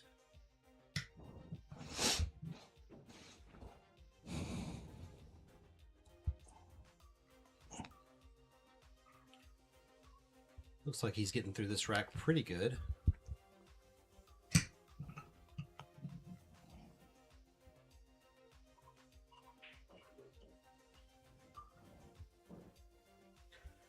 What do you like here, Scott? On this slicker table, do you like getting a little more full on the 6 ball to get back up table for the 7, or do you play for a little more angle to either come 3 rails out or stun across?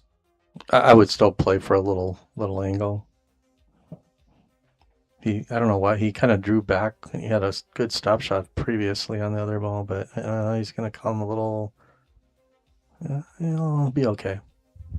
I haven't hit any balls on this table, so if it is pretty slick, I mean, these shallower angles like this, it can be a little tough to get the spin to grab.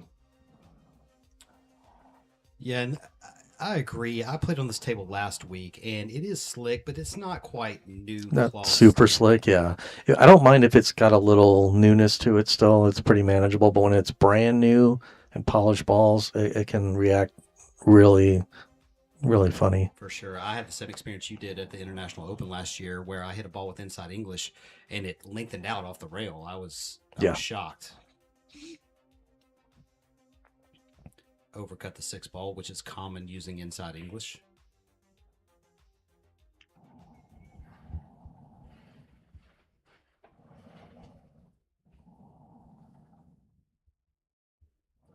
David jumped up a little bit. I think he probably tried to get a little too much out of that. And as you mentioned, hitting the ball at that speed really makes the pocket play a lot tighter. Yeah, I just don't like doing it. I mean, sometimes you have to, but jacked up over a ball and trying to do that, you just have to be super precise. I mean, sometimes you just have to go for it. That was a nice stroke. It's going to go a little long. But even here, you can just cinch the ball on the side and just leave yourself some sort of angle on the 8 and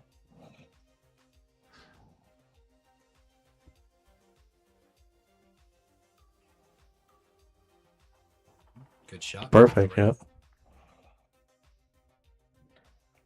So do you go forward here into the angle, or you just kind of come up one rail towards the center of the table? Where he's at right now, I'm about 50-50. I probably tend to go forward.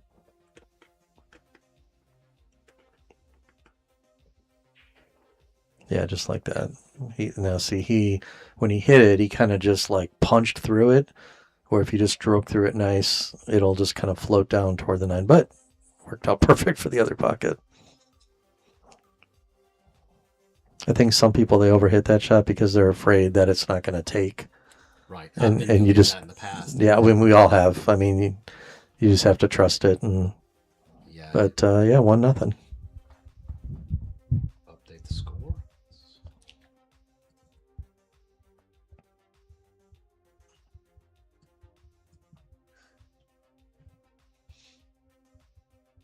I don't know, the way David came out that first set, I thought it was a foregone conclusion, but he made a few mistakes and Barry capitalized and shooting a little stronger himself.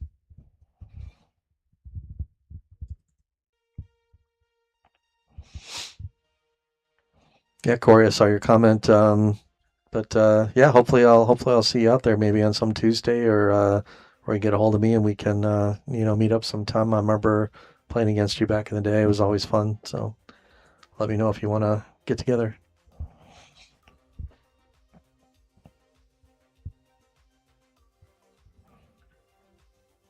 Yeah, Ethan, it's hard if you're not used to playing on new equipment.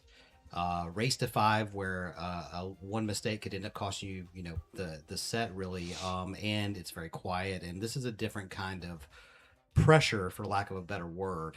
So, tendencies tend to pop through that may not be present when you're just, playing in your normal, comfortable conditions. I've experienced it myself, but until you're out there, it's hard to describe. Yeah, that is 100% true. I used to golf a lot, and I'd watch guys on the range just striping balls left and right, and then you get out on the course, and it's a little different. Well, if he hits this pretty full, it could turn out pretty good. No. So maybe I missed something, but I thought that was the first shot after the break. I'm a little It confused. was, I thought too. Yeah, I guess he why just didn't decided push to out. kick at it. Yeah. He must have thought he was, felt pretty comfortable trying to hit it and maybe resafe. Yeah, I've always kind of been told on a push out, you're already in a bad spot and you want to try to make it a little better, but not so good that your opponent has an advantage.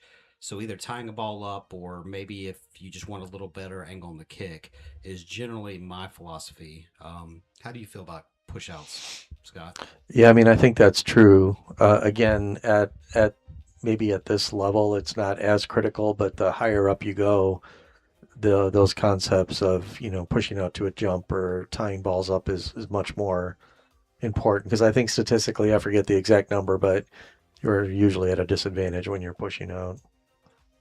Oh, Yeah, you're at a disadvantage, and at the highest level, the majority of pushouts, over 70% of them get sent back to the original player that performed the pushout. So yeah, they always tell you should have a plan when you're pushing out, but I watch a lot of pros where they push out and then they're like, "Oh, now what do I got to do?" So, but sometimes they have a shot up their sleeve and they're just hoping the other person doesn't see it. So this table's pretty wide open. Really, no obvious problems. Maybe just staying on the right side of the ball, not overcomplicating things. Yeah, Jesse and I were talking earlier about different drills getting back to the center of the table, and this is one of those racks that highlight that. If you put the cue ball right in the center of the table, with the exception of maybe the 9 being just slightly thin, every other ball is like perfect angle if you're in the center of the table. So I kind of like that personally when I'm playing. If I can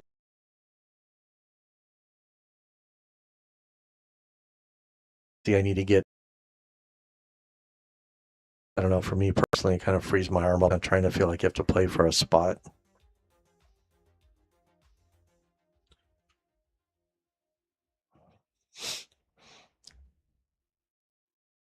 Yeah, I like stunning the ball there to kind of come back a little more to the middle. He's kind of in the kitchen. Yeah, he left here. himself pretty long without really needing to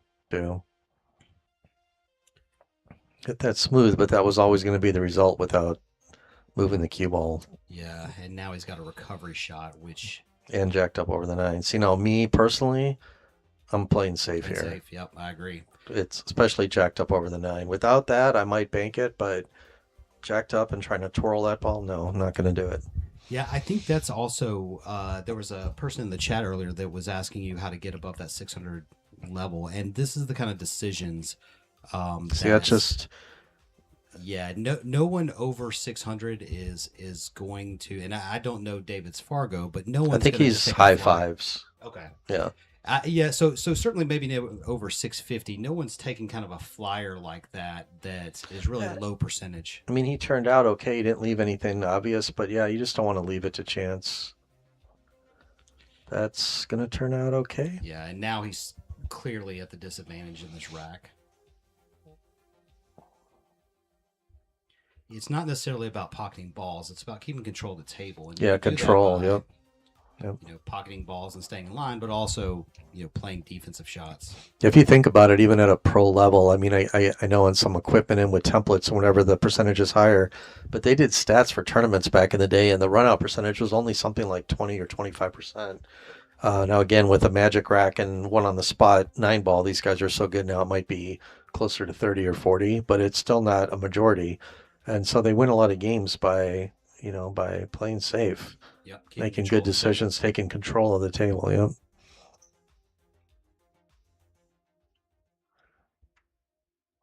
Yep.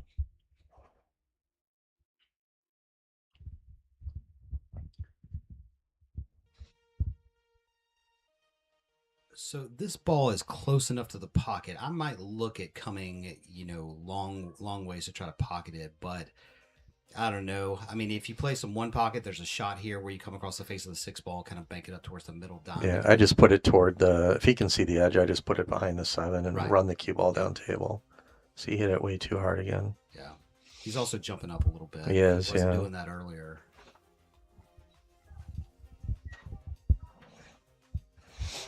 Fried chicken and stood upstairs. So I think he has an angle here where he can just roll down on top of the 8. Yeah, I like that shot. As a matter of fact, I played a very similar shot in my match and ended up winning the rack because of it. You just got to be careful when it comes out that other side. Yeah, well, yep.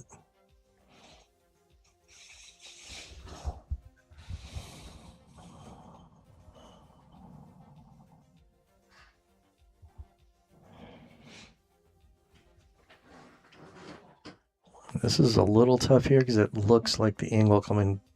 Oh, maybe he's able to go forward. If he is, that'd be great. Yeah, it was a good shot. Yeah, I just don't want to be on that rail. All right, he's good. The rail's okay if you have a good angle and you can just hit the ball pocket speed and move it with the angle. But when you have to try to force it and you're on that rail, I mean, pros will take a tougher cut on a ball to be off the rail.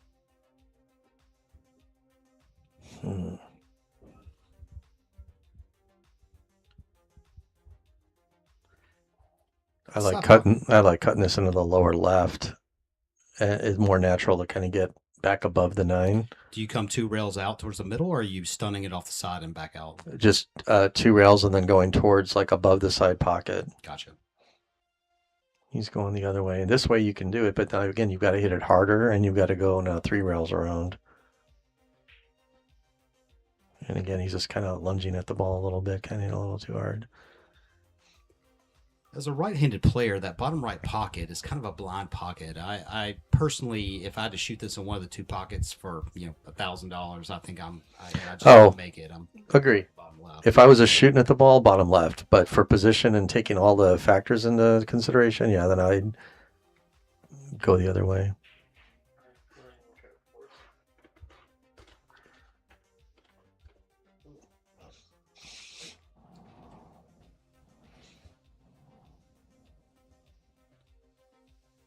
Yeah, so looks like Barry's jumping up a little too.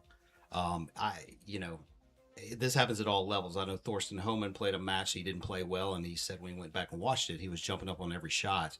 Now his jump ups look a little different than ours, but at the same time, it's so important to stay down on the ball until the object ball's in the pocket. Because just little movements make such a big difference in this game.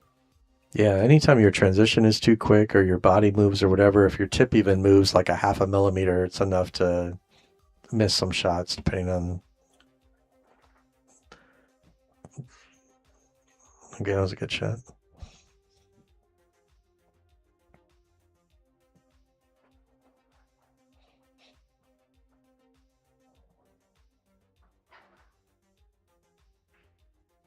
Very good. Good shot there. 2-0.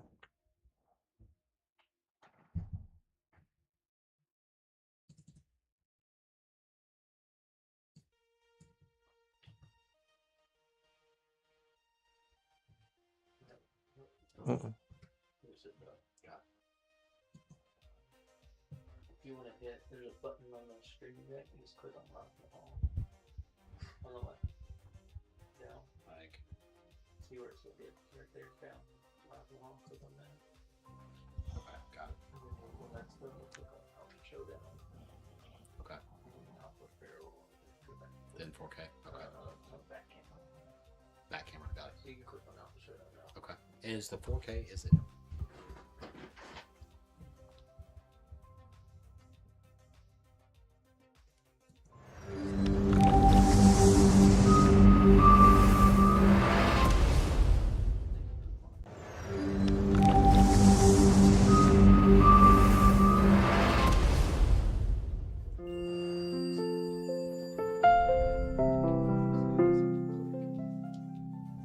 That's right there.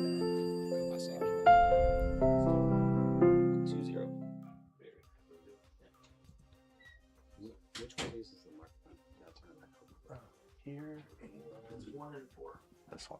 This is yours. That's mine.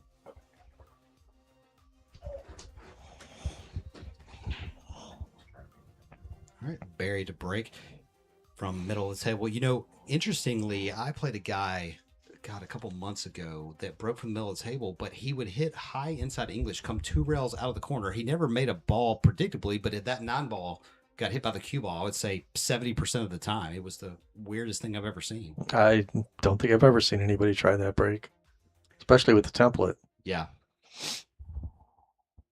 But I still think it's with the one on the spot, you know, trying to make the corner ball is a lot more predictable. And it's then the highest percentage, Yeah. honestly, with or without a template. Even problem is if it's someone's racking for you, not that they're doing it intentionally, but sometimes you don't always get the gaps, you know, where they should be. But for sure with a template, just making that wing ball and trying to control the one is everything.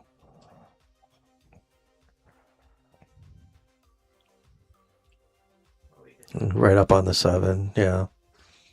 good shot there.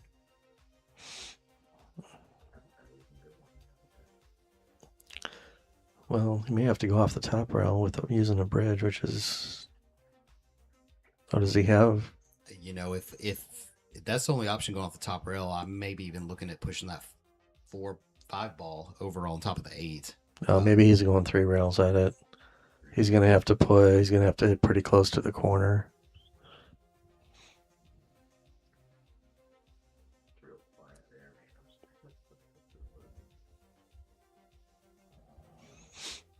I mean, he can hit this 1 or 2 rails coming off the top rail, whatever. He might be able to hit 2 rails if he can get like a better cueing between those balls. Yeah, if you're jacked up over the 7, It looks pretty. It looks pretty bad over the 7. Yeah.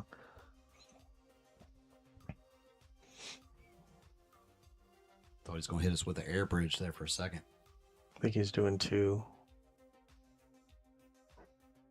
Yeah, way too deep.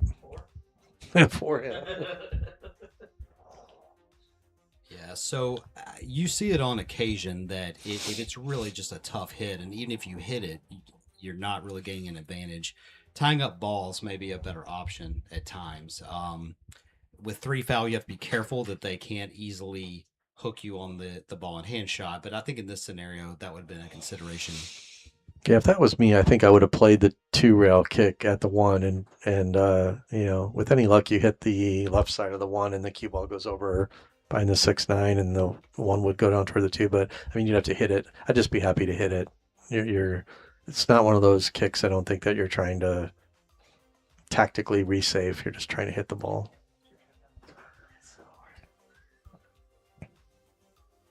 Yeah, you're not trying to gain an advantage. You're just trying to make a good hit. Just trying to, yeah.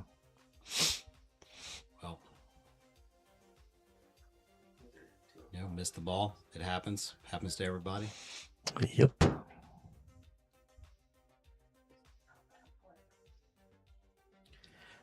So this is really tricky. I mean, you got to make sure that you're down to the side pocket so you don't run to the 7 trying to get on the 6. Yeah, now I think he's going to have to account for the glance off the 7, which makes it more difficult.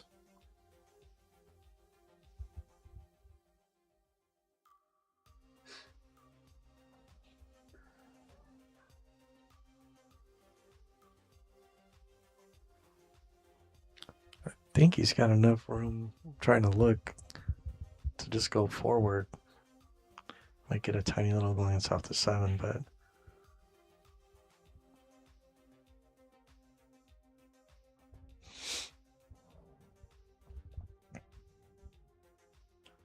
So yeah, here I think it's pretty clear. I'm putting the 5 ball up on the short rail by where he's standing and leaving the cue ball somewhere down here. Distance being the great equalizer on these 9-foot tables. Oh, you wouldn't shoot this? It's hard to tell the angle. It's pretty thin. If it's, I look at it. I might. Yeah, I would shoot it. I would shoot it, especially given that the 6 is in front of the corner. You just kind of roll it and cue ball, even if it goes up to where he is. Oh, I don't know what he did.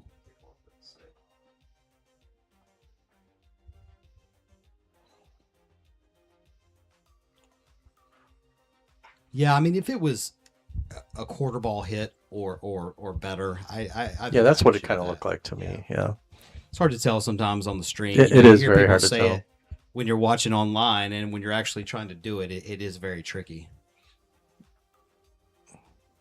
So here, the one good thing with this, there's a natural angle coming towards the 6 if he tries to cut this in. Yeah, nine's a big ball, but if he is, no, he's just playing safe, which is Actually, I like I that don't a mind lot. that at all. Yeah. Yeah, no, that's a great shot. Yep.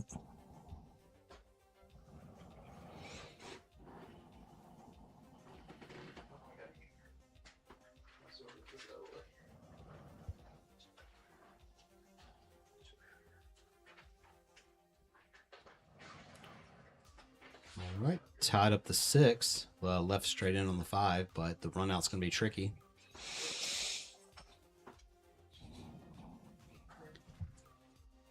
So how do you navigate this, Scott? I mean, obviously there's not really an offensive shot on the 6. Maybe a carom on the 7. I don't like the combo, but what are you looking to get out of this shot? So I'm looking to see where I can obviously make the 5, but then look to see what angle I want to play safe on the 6. So I think I would draw back to the left side rail, and then I could hit the 6 then and put the cue ball behind the 7. Okay. How do you feel about if he can stopping right there and pushing the 6 ball past the 8 and on the back of the 8? I mean, A little too touchy. little touchy, but it's doable. If he has that angle, he could roll, like hit the 6 above the 8 and just kind of roll forward and put him right on the 8 that way too. It looks like he's got about a ball and a half to do that, so it's a little tight, but he could do that. As a matter of fact, if he got the cue ball almost back to where it is now, he might have a good angle, maybe just a hair to the right. That might not be a bad shot either. I think that's something a lot of players overlook. Like here, he's trying to create an offensive shot. Yeah, I and it's don't just like not that there. because now you're hooking yourself. Yeah, sometimes when you're playing position for a safety. Now he might have been trying to get up there to bank, for a bank on the 6. I don't. There was no chance of him breaking the balls up. Yeah, you'd have to really hit that well. Well, the 9 was in the way, I think, even for the pattern, for the path to do that. So, yeah, that's where, again, we were talking about before. It's not about making ball after ball after ball. It's about controlling the table. So either one of those 2 safes we mentioned would have left him in a pretty good spot. So I actually like kicking this with speed to try to get the 6 ball down to the bottom short rail, and then just leave a tough shot. Trying to hit this hard. I mean, the 6 ball flies around the table. There's a little less. Yeah, the bottom rail is good, or hitting it hard enough to hit off the bottom. Oh, he's going the other way. That's Speed's not really bad either important. if he hits it really soft. Yeah, a lot of good things can happen. And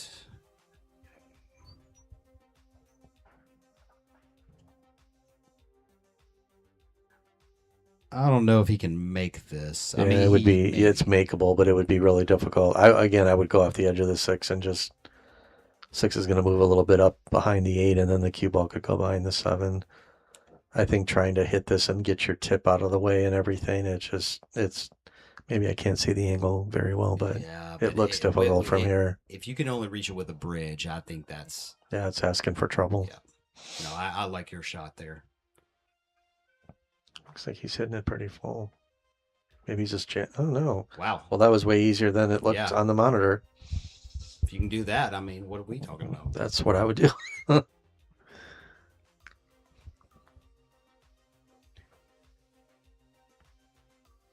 right, don't get careless here. Pay attention to your angles.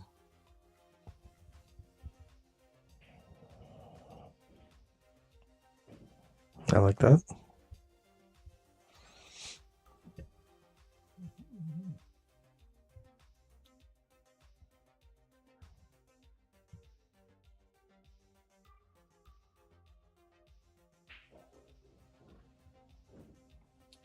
Yeah, I think the natural angle there would have been a little easier. Yeah, if you are going to draw it, you've got to draw it a little softer so that the draw in the maybe a little right so that it spins down off the rail. But he should be okay but here. on the Just slip gotta. cloth, the spin didn't take. Nope.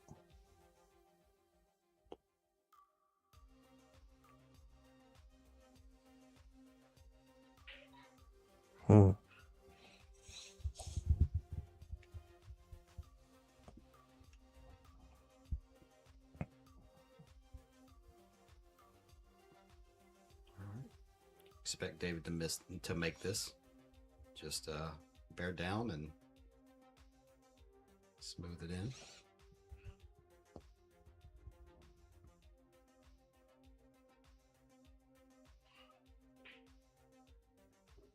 Good shot. David on the board. How old are the kids?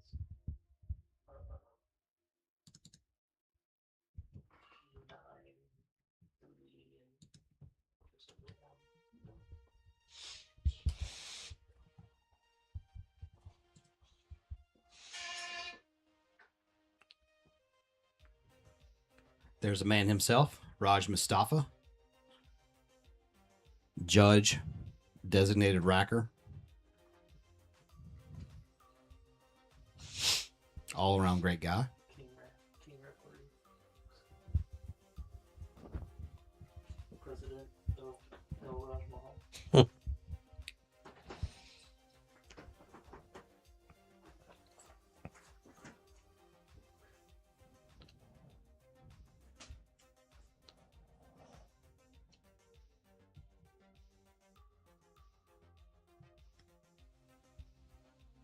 So notice with the magic rack from this angle, the one ball tends to end up in the kitchen, assuming the wing ball goes.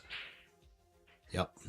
So breaking with maybe a half a tip below center just to bring the cue ball back a little bit generally increases your chances of getting a shot on the one. But he looks pretty good here. Yeah, it turned out pretty good. You see any problems here? Yeah, I mean, just really probably this, everything's looking pretty good. Maybe just this first shot and getting on the 2. Yeah, I think so. I think some people talk about key transitions. The 2 to the 3 is really the meat of this rack. If he gets good on the 3, I think it's just, paying attention and staying in line, but pretty straightforward. Yeah, he made this a little more difficult, but we'll see what he does here.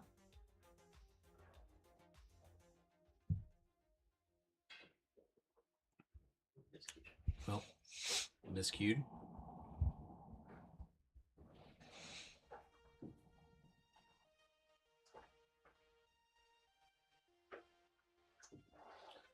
So coming through, he hit bottom left on this ball and really pushed the limit on how low you can hit on that, trying to get a little extra out of it.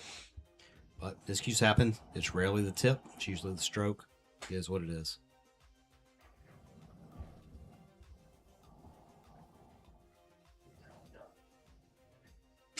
Although I do scuff my tip after every miscue.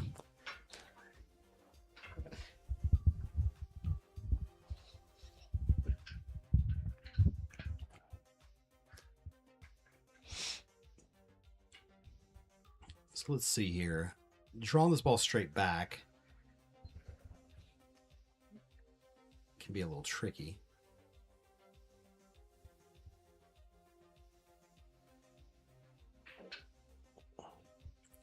Put the big old draw stroke on it. Yeah. So I have a question for you, Scott. When you're playing and you have ball in hand, how often do you set up for a power draw shot? 0.1%. Okay. Now that shot I would have drawn the ball, but it would not have been a power draw. Yeah. I would have given myself like a little angle and just use a little low left and just floated down toward the 3. There was, it's pretty rare that you have to set up for like a straight in draw shot like that. Yeah. I mean, you're arguably the best player in save. Jacksonville, and No, that is not true. Well, I said arguably, but sitting in a chair maybe. but setting up for a draw shot on ball in hand, there's usually a better route. I mean, sometimes you do have to draw the ball. Like that shot there, it was so close. I don't want to shoot it in the opposite corner. Yeah. But if it was maybe only 2 diamonds away from the pocket, I may. And obviously, I don't think any good player is going to care about drawing the ball like that. Sure. It's not repeatable. I mean, I don't care how much you play. It's your dispersion's not great. Yeah. Come with the jump cue. Let's see how he does. He hit a couple really good before. Oh, so he jump over the edge? Yeah, he jumped over the edge of the ball. That happens more often than you think. He really hit it well. And he did. Jumped right over it. I'm gonna watch our time delay over here. Yeah, he actually has fairly good technique. He's a taller guy, so yeah. Yeah, I'm a shorter guy, so I have to kind of go a little more sidearm. Yeah, since my shoulder surgery, I've probably hit a dozen jump shots, and I wish I could practice them more as a weapon these days, but I have to try sidearm if I do anything, and once I hit 2 or 3, I'm done. So I haven't practiced one in at least 5, 6 years. You know, he got a little funny here. He did.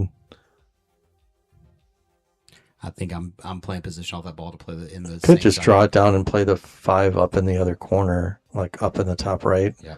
Um, When there's some indecision I like can't that, see. I don't like how he just kind of halfway stood up, stand back. oh, he and just bumped it. That reevaluate. worked out great too. Yep. Yeah, once we get that overhead, Jesse, then we'll be able to see what's. It is hard. It is a little bit hard. I mean, the view is great, but it's just hard to see when the balls get close, like what kind of angle. Bumping the ball there was actually not a bad play if he had that angle. Another good shot. Good shot.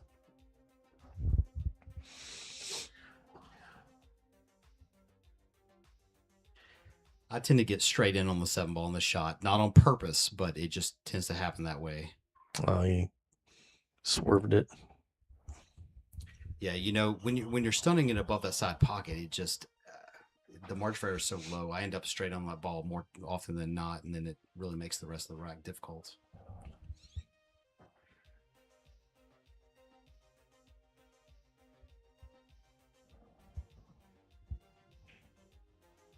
It's a good shot.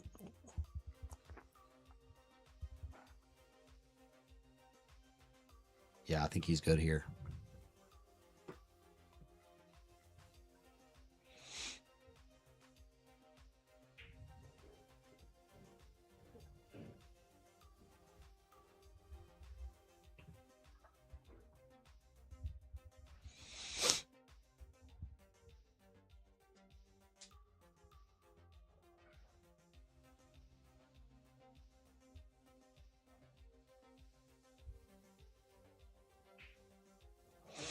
Real quick. You know, I'd like to say that that's not a common occurrence, but if anybody watched my match a few weeks ago, I missed 4 9-balls. They're very similar. Oh, you did? So I somehow still won the match, but I lost almost the entire set on missing 9-balls. For some reason, I felt that I needed to hit the 9-ball harder than any other ball. I've since learned and grown from that, and now we're going to move on. Oh, was a big opportunity there. Go up 3-1. Yeah, in a race to 5, missed 9-ball. It's big.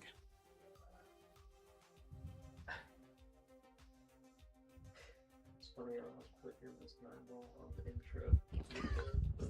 No.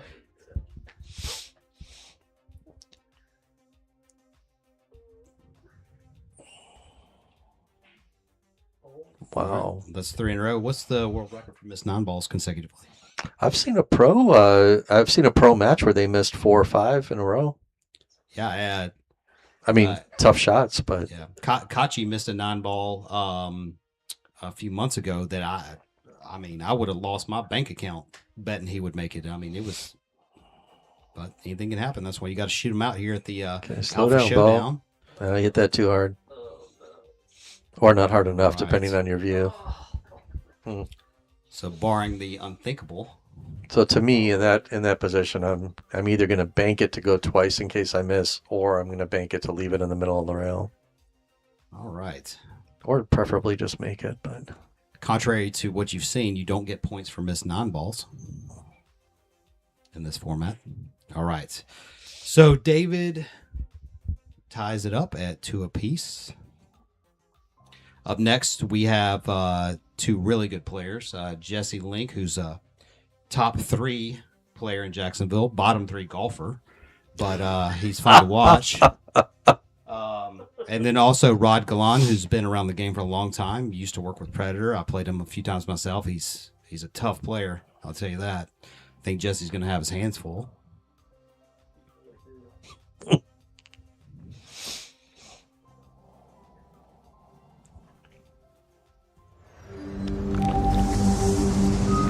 Aaron, I see you're asking if carbon fiber shafts improve anyone's game compared to wood. Somebody today, I think, posted on one of the pool forums about that same topic. I mean, personally, there's some advantages to the carbon fiber, but I don't think in and of themselves they like automatically improve people's games. The one thing I have seen is sort of a little bit of a placebo effect is people get new equipment or they think it's supposed to give them this or that and they actually play better because they have more confidence in the equipment. But I have extensively tested probably at least 24 shafts, every different brand over the years. And when I personally switched to the Revo, the main thing I liked about it was the ding resistance. I wasn't having to, kind of mess with my shaft all the time and try to get it clean, and just the smoothness of it. And I think they are a little more consistent radially because they're artificially made as opposed to wood, where the grain can sometimes make a little bit of a difference. But yeah, I didn't get more spin with it. I didn't get more power. I could switch back to a 314-2 right now and play the same as I do, other than when I whack the table with my stick, I have to get my glass rod out to get rid of the ding I put in the shaft. So Yeah, I actually asked Butch Croft that exact question today. I saw him up at Legends, and he said generally the same thing, that really what you get with carbon is more consistency shaft to shaft. And he said if I was a traveling pro, I'd play with a carbon shaft because if I get over to Malaysia and my cues get lost, I can buy the same shaft and it's more likely to be similar. But he specifically referenced the Coe brothers, who both play with wood shafts.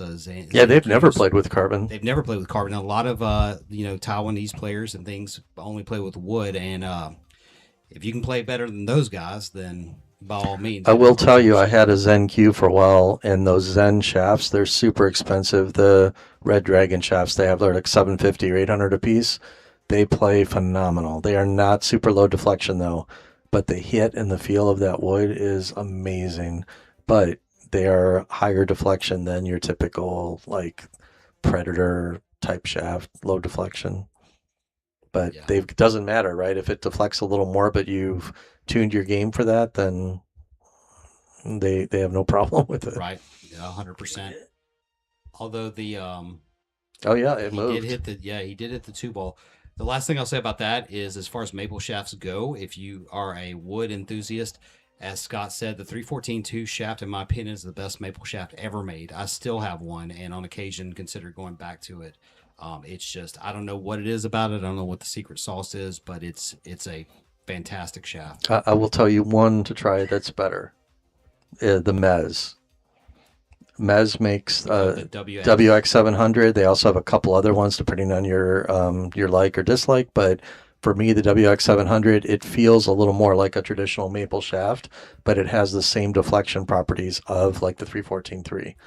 So that's what I played with before I switched to carbon. But I played with the 314-2, 3. I played with the Z2, Z3. I mean, once you get used to it, You ever play with you the can use keel it. wood? I have not. I've not even really. I don't think I've ever even hit a ball with that. That was one I was curious about. Yeah, I've got a tsunami shaft that I messed around with a little bit. It's a very stiff shaft. It's ding resistant, things like that. I mean, there's no secret. You can't play better pool with any shaft than you can any other. But if you like a stiff hit, they're stiff. And deflection wise, it's as low as any carbon fiber or any low deflection shaft I've ever played with. Interesting. So Aaron plays with, and that's why he asked you that question. Yeah, Aaron, I think brake cues being carbon fiber. I mean, even some of the Taiwanese players and other players that play with wood, they're using, the Q-Tech or the Predator carbon brake cues. So I don't think there's anything wrong with that at all. You get a nice stiff hit and like good energy transfer. Ultimately, though, I'll tell everybody out there, it doesn't matter what shaft you play with, just play with the same shaft. If you're constantly changing tips, shafts, things like that, you're never going to get consistency. Deflection, low deflection, high deflection, any of that. Just pick a shaft when you like the feel, the look of whatever, and stick with that. Yeah. Once you get one that you like, learn the properties of it and kind of master it. I spent 1 year. I think I bought 6 shafts at the same time, and being super nerd, I had a spreadsheet with all these shots, and I tested them all over a period of a couple months. I probably won 2 or 3 different tournaments with 3 different shafts, and I did come to the conclusion that the shaft really didn't matter, but doing all that switching is not good for your game generally. Great shot there on the 2 ball. Really got into it well. I think he has to play the 4 ball on the side. I think he's got a pretty natural angle to do that. Way too hard.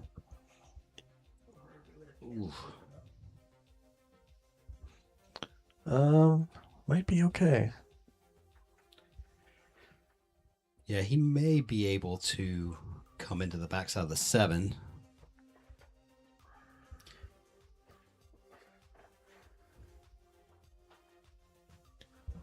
Yeah, I think that would be the play here if he can do it. Yeah, the 6 is in front of the side. Shouldn't be too much of an issue. Just bear down, make sure.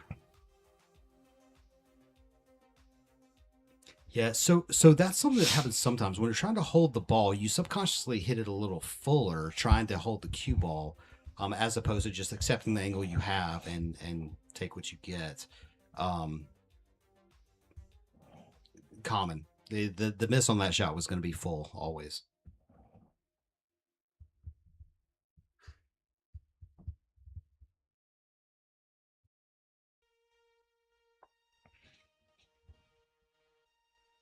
Not entirely sure what was happening there.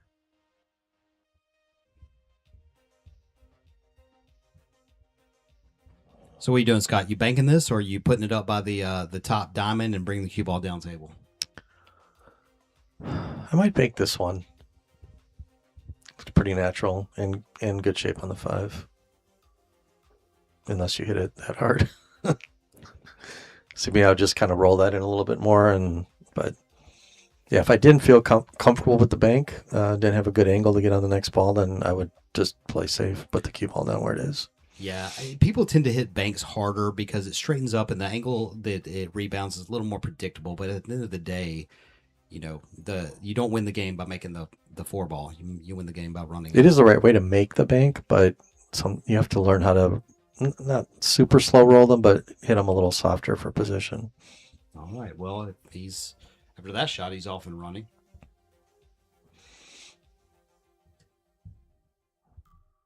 Yeah, and this shot coming off the rail, unless I'm misjudging the angle, I don't try to put any right on the cue ball or try to get any closer to the 7. I just try to make the ball and kind of float up table.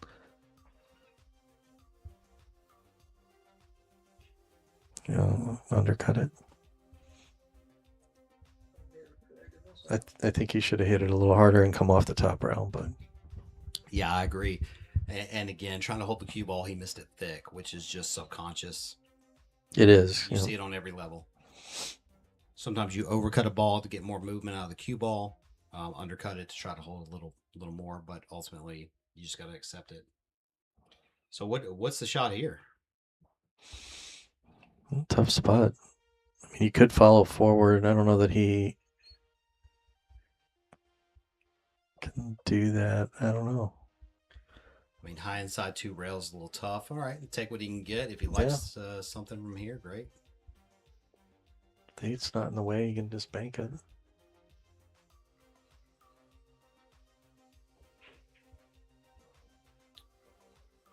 Don't scratch.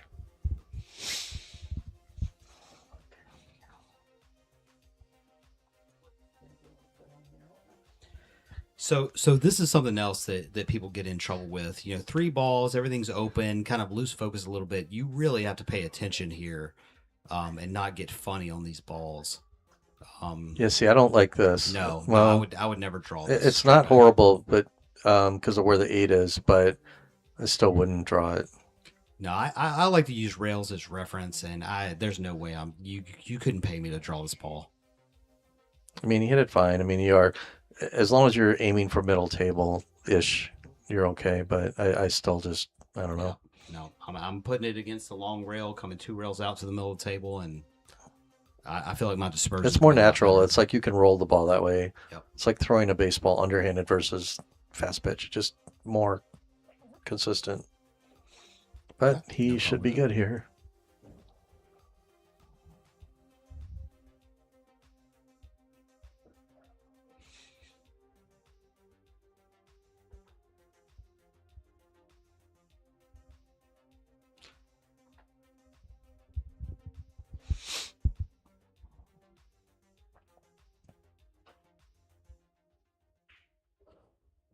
Okay, good shot. David is up 3-2 in the final and deciding set.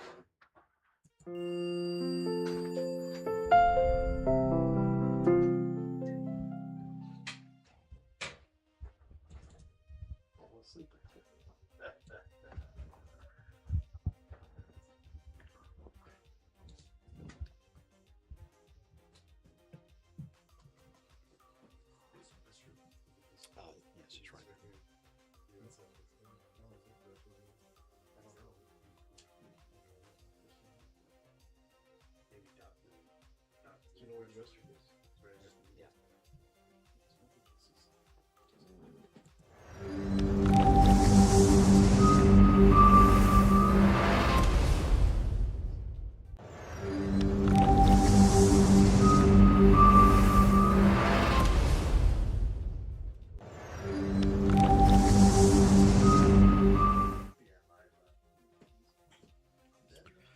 All right, David to break.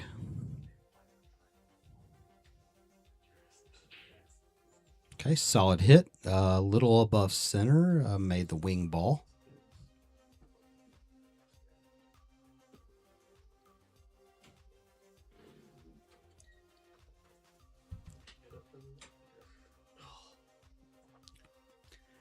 Little fun fact for you guys. Founder of Alpha Apparel. Chip holdout playing golf with Shane Van Boning. I did. I chipped in on. Yeah, he chipped in on 17 at Jack's Golf. It was probably the highlight of his life to this point. I mean, I'm sorry. Other than children, I don't mean that way. Playing Sawgrass is pretty good. Oh yeah, that's right. He parred 17 at Sawgrass on his first attempt. I was there to witness it. Birdie number 4. Birdied number 4. He's telling me to say these things. You were there. I was there. But yeah, it was a great match. Jesse and I played with Shane and Sky Woodward, and when I tell you that Shane is a stickler for rules, betting $5 a hole, trust me. Wow, what a kick there.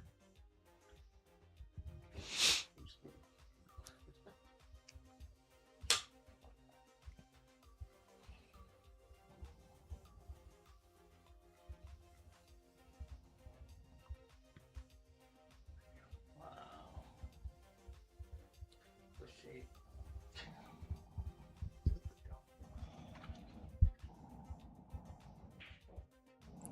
Oh, good shot. I think he got caught by the 6.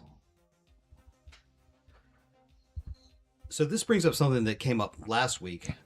Jesse and I were talking about it, about how hard you hit these kick shots. I'm a firm believer in kind of a medium speed to create separation, although I do think your accuracy goes up hitting it harder. How are you kicking this, Scott?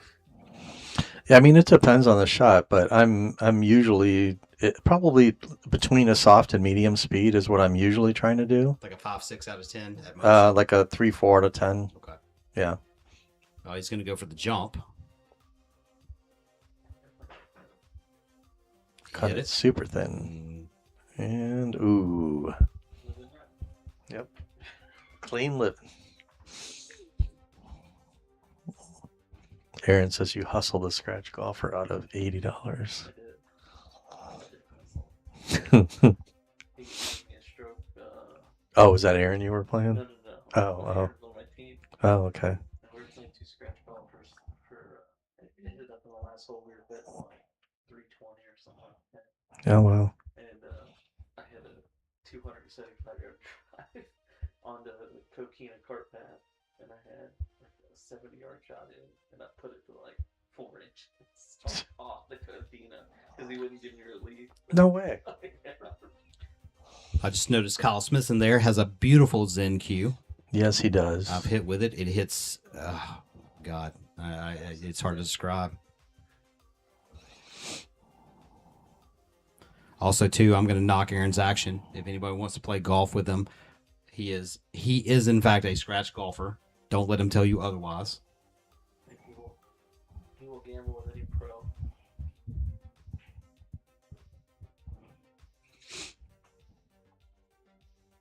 Although I've heard, let's see, is Thomas Aladia still in there? Oh, he's got action, buddy.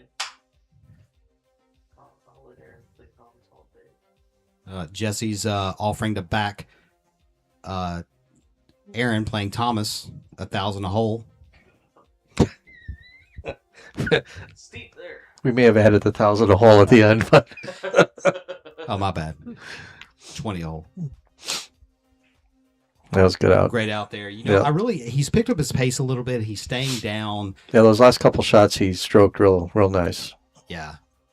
So if he keeps this up, I think he's gonna take this down. He got a little jumpy there, but looks back on track. Yeah, remember he won the first set 5-0.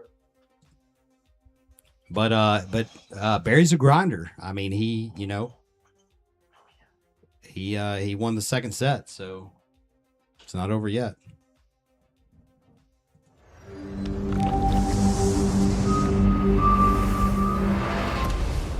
Second match, and he's been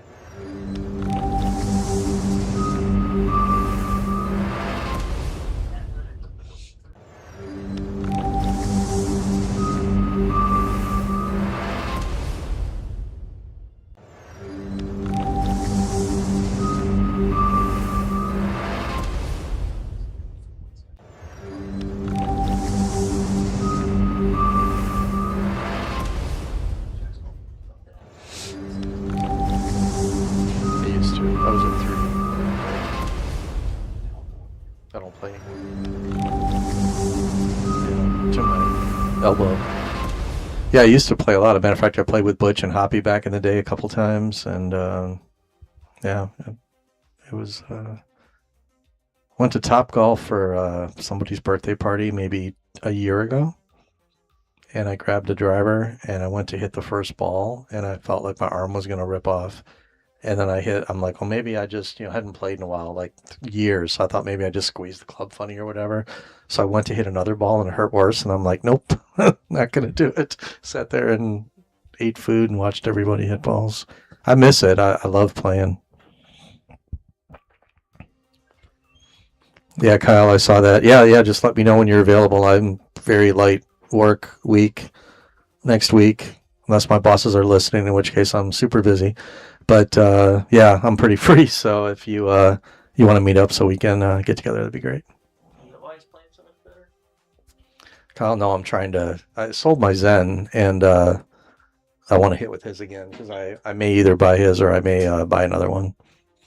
I sold it in a fit of disgust, and now I regret it. So You're welcome, Brian. I believe it was medium that I put on your shaft. Love that tip. oh yeah, how do those play?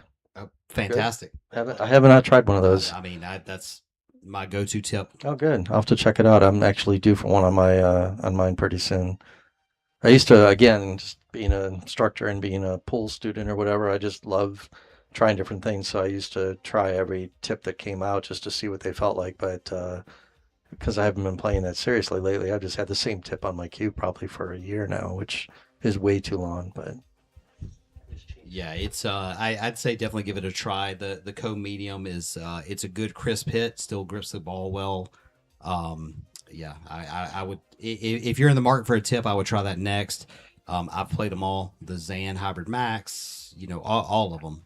how's it compared to that? Because I have hit with that. A little firmer. I think just I mean, you can't go wrong with the Zan Hybrid Max, but I think the it plays the same now as when I installed it 3 months ago. Just a nice crisp hit. Holds its shape well. Doesn't need a lot of maintenance. Yeah, that's good. I mean, is it better or worse than some other premium tips out there? I don't know. I mean, again, I think the tip, right? It's not going to magically do something to the cue ball, right? But there is everyone has a certain feel they're looking for, soft, medium, hard, whatever. And then for me, the big thing for the tip is I like it to hold its shape well because I'm a very low maintenance person. I probably have scuffed my tip 3 times in a year. I just don't. I'll shape it every once in a while when it gets, a little less than a dime, but I don't like messing with it too much. So yeah, well, then definitely give that a try. I think it will fit the bill and you'll be very happy with it. And obviously you see what big and little Co can do with it. So yeah, maybe something will magically transform. You never know. I'll tell you what, buying a Zen Q did not make me play like them. So, and for that amount of money, it should have. I should have at least had a day or two where I played really good. All right. So tried to come up one rail. I think he overran his mark, either underran it or overran it. Not sure, but gonna try to kick. I think one rail at this. I think so. Yeah. Yep, Oh, you almost good made it. hits. All right. I'm going straight defense here. Bank the 3 ball back over to the long rail where he's standing. Try to hide him behind the 4-7 or create distance.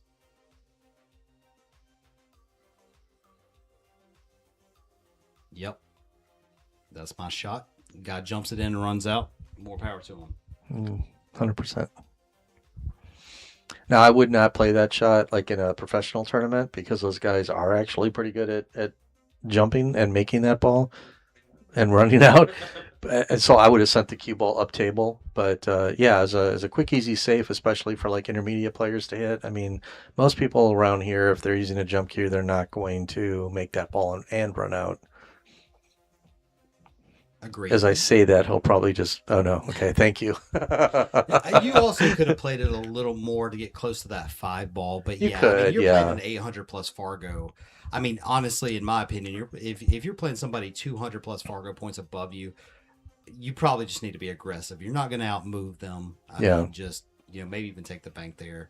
And I don't really change my game too much based on who I'm playing, but it will if I'm playing a 800 Fargo. Obviously, I want to try to keep them away from the table as much as I can, even if it's a little I agree. I distracting. try to play the right shot no matter what, but you do have to give a consideration for some of the better players that are really good with the jump cue.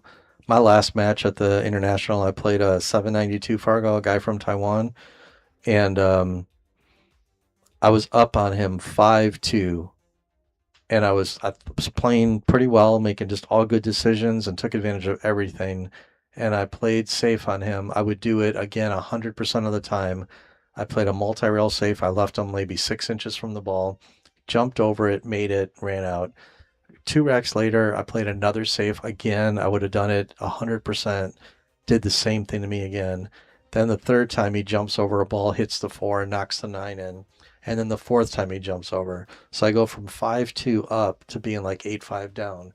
And I did nothing wrong except play 4 fantastic saves. Yeah. It just at that level, it's just absolutely brutal. Like I don't know how those guys can mentally do it like day in and day out. All right. Well, Barry ties it up. Really got through that rack well. He did the last couple shots. He hit Yeah, really nicely. Sorry, 4-3, he I is still think. down 4-3. Yep. So got one more to go. But yeah, I think both guys are really taking a little less time and just playing pool, not over analyzing things. And Yeah, at this point you should be warmed up, and just as long as you don't let like kind of the nerves of the score get to you, which is a real thing. Somebody told me before that if you feel when you're over the ball, if you're having a lot of intrusive thoughts or you feel like yourself's getting distracted, I mean, just staying on the ball a little less time, helps with that. I'm not saying that you need to one stroke every ball, but maybe take a a second less over the ball, kind of get down, visualize the shot, and just hit it. Especially if you're really struggling with conscious thoughts and things. It's almost like fake it till you make it. You have to delude yourself into like getting yourself in rhythm. I think it's just a absolute killer. I know for me, when you get over the ball and you take that extra 1 or 2 or 3 practice strokes that you never take in practice, it's fine to give a shot its due, but when you start just taking an extra second or 2 on every shot, it's basically telling your brain it's a difficult shot, even if it's not. And yeah, so I think about Dennis Orcolo, who is in my opinion one of the top 3 players of all time, and probably one of the best money players ever. When he got in practice mode and was down over the ball for a second or 2, I mean, he was as unbeatable as anybody has ever been. And it really was just more, he got in the flow, got in the rhythm, and, like I said, fake it until it starts happening naturally. All right, this is 6 ball. I'm not sure if it goes.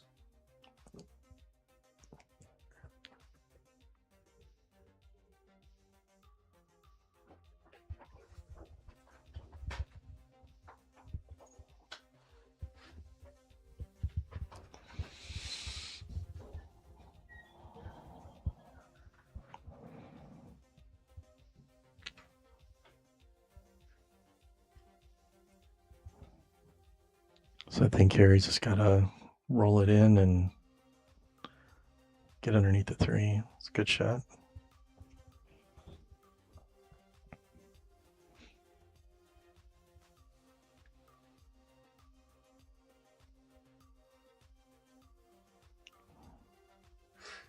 Should be able to draw this back a little and... Oh, okay. It's not too bad.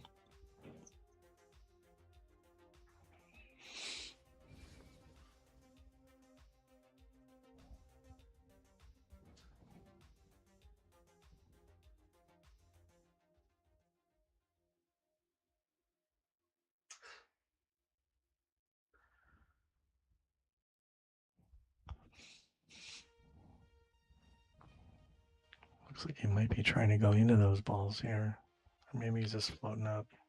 Yeah, he was trying to go into them to break them out. May turn out okay. Wow, that's crazy. I think from here, you just got to look at your angle and just kind of roll up and then just play safe and just stick them right on the 8.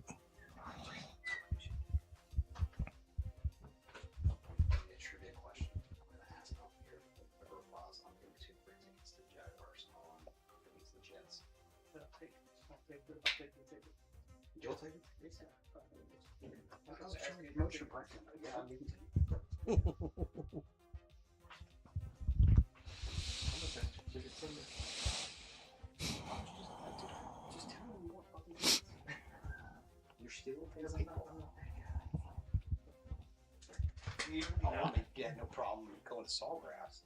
Well, you invited on that one. I didn't ask. All right, we'll see if he's got, if he can swerve around this. Damn sure won't have another problem going in.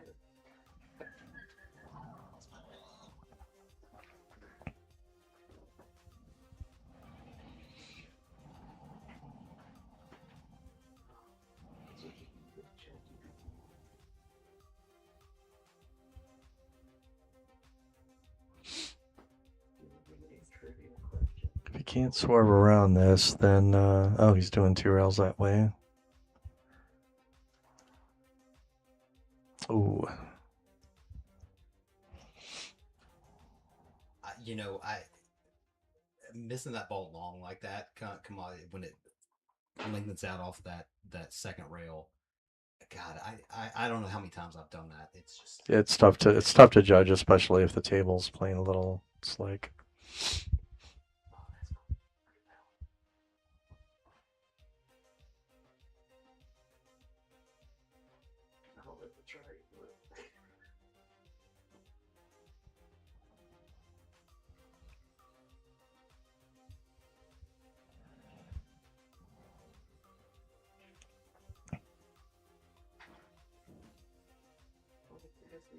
a little bit on the wrong side. Yep. I get 2 per game, but if they're really shitty, like if they're doing bad, well, not like last year, dude, I can get you tickets to any fucking game. We like sitting in the front row, but I get 2, but then any that aren't sold, like I can't see those. Okay. Well, I don't think the Jets are gonna get focused selling out. See what he's gonna do here. I think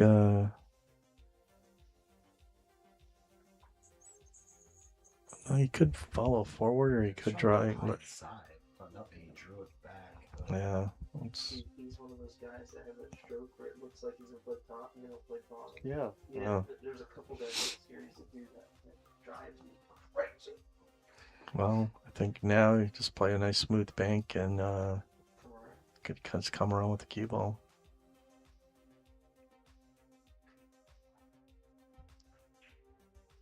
Nope. That's one of those. I just want the set to be over, and you're trying to play perfect. And you kind of twitch on it. Yep. So now Barry's just gotta. If he comes with this shot, should float down for position.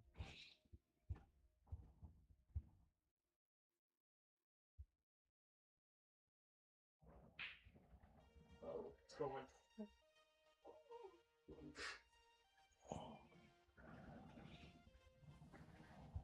That's the worst part about being contact.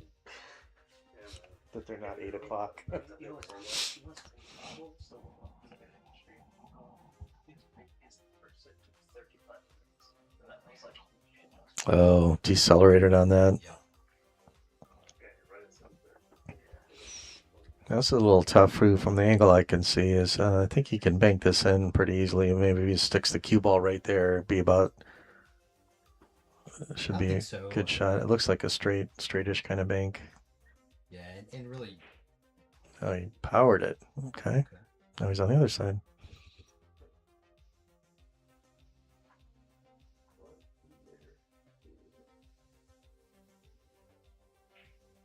Yeah, good shot. Hill in the Hill, third Hill. set. Hill.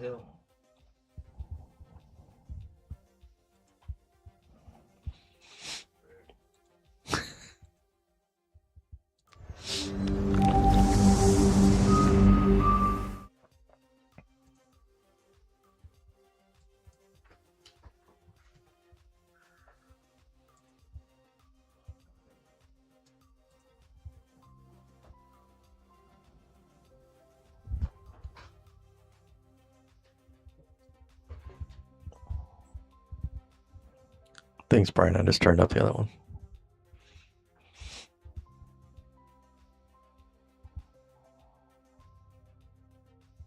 let's see. Hey, I was wrong on that according to. I just put the question back in Google, and it's the AI goes, does this CIA officially recognize line ball in electoral books in 1967?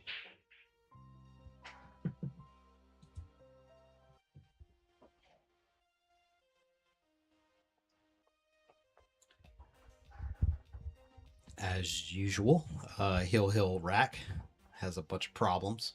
It's pretty rare that you see someone break and run on a Hill rack at any level.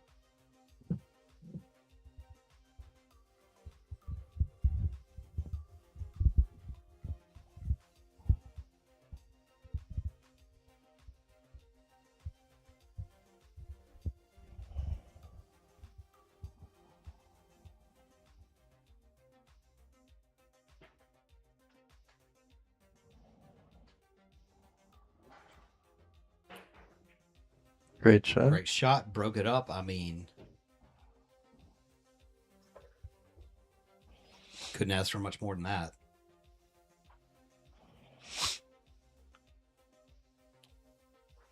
Probably going to have to play a combination here. It's hard to tell the angle into the 2 ball, but really he wants it to settle in front of that side pocket.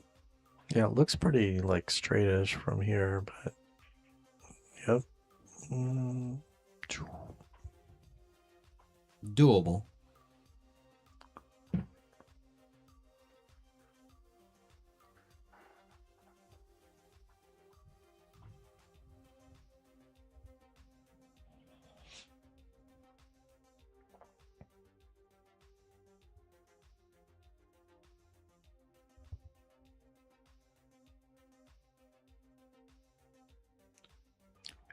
That was a good shot. Hit that well. Yep. All right, so now I'm looking at getting all the way up to the short rail for this 4-ball. That way I can come 1 rail up in line with the 5, and then should be okay. I don't like this, Scott. How would you have played that? I mean, your shot ideally is where you want to be. I don't mind this angle either, but he used inside, so I would have probably come around with outside, but landed perfect. Nevertheless, yep, ended up okay. So I like getting under, all the way over to the long rail on this 6. That way I can come 2 rails out for the 7 in the side. It's hard to tell the angle. If he's thin on it, maybe just kind of. Well, even playing the 7 in the corner, but yeah, I don't mind the 2 rail shot. Just like Yeah, that. just like that. Yeah. And again, trying to come down below it for the side may not be necessary. I might just play it coming right at the 7 in the corner, because then Yeah. once you make the 7, you just float over a little for the 9 and you're I think good. you just got to get really deep into that corner to get straight on the 7. See, Yeah. there's the problem. Yeah, I Right. just don't like that, A little but cute. but All right. If he makes it, he should be good. Yep. Top left, he's automatic on the 9.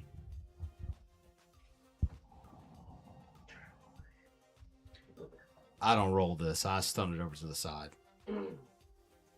Yeah, I think he can just. He should be able to make it, not even with the cue ball very much.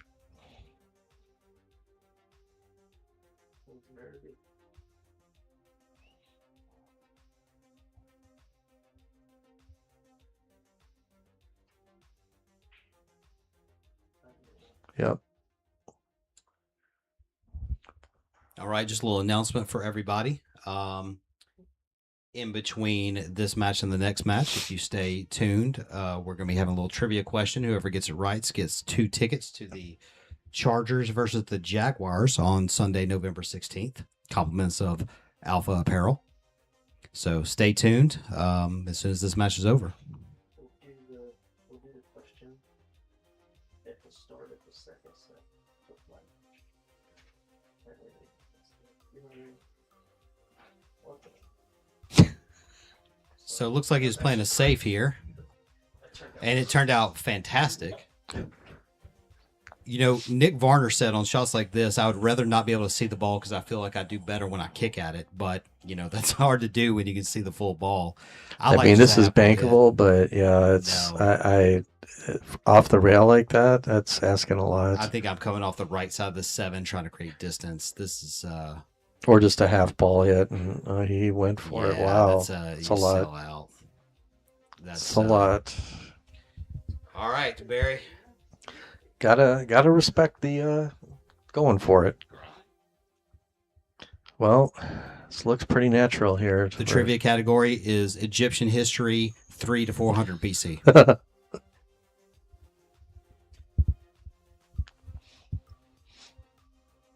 did you say? Your white passport, the trivia category was, I said Egyptian history 3 to 400 BC. I believe she's gonna be looking at answer quick. All right.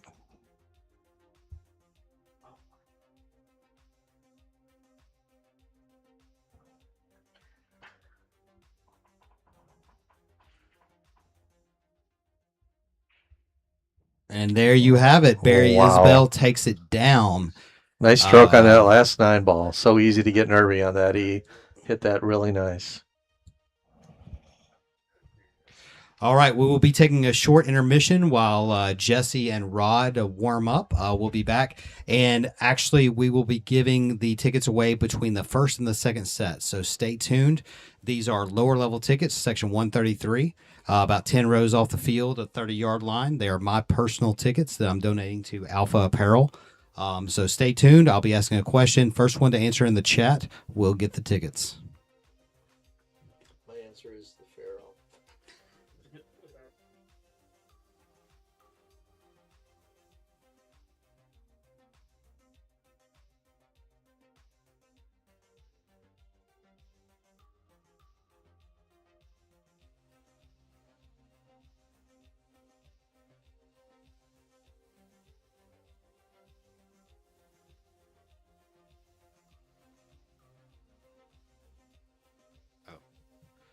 You know, Thomas, if you're talking about that 7 ball, that's the shot I liked. Scott and I were discussing that, but I think safety was the shot there. That was a lot to take on to try to cut in.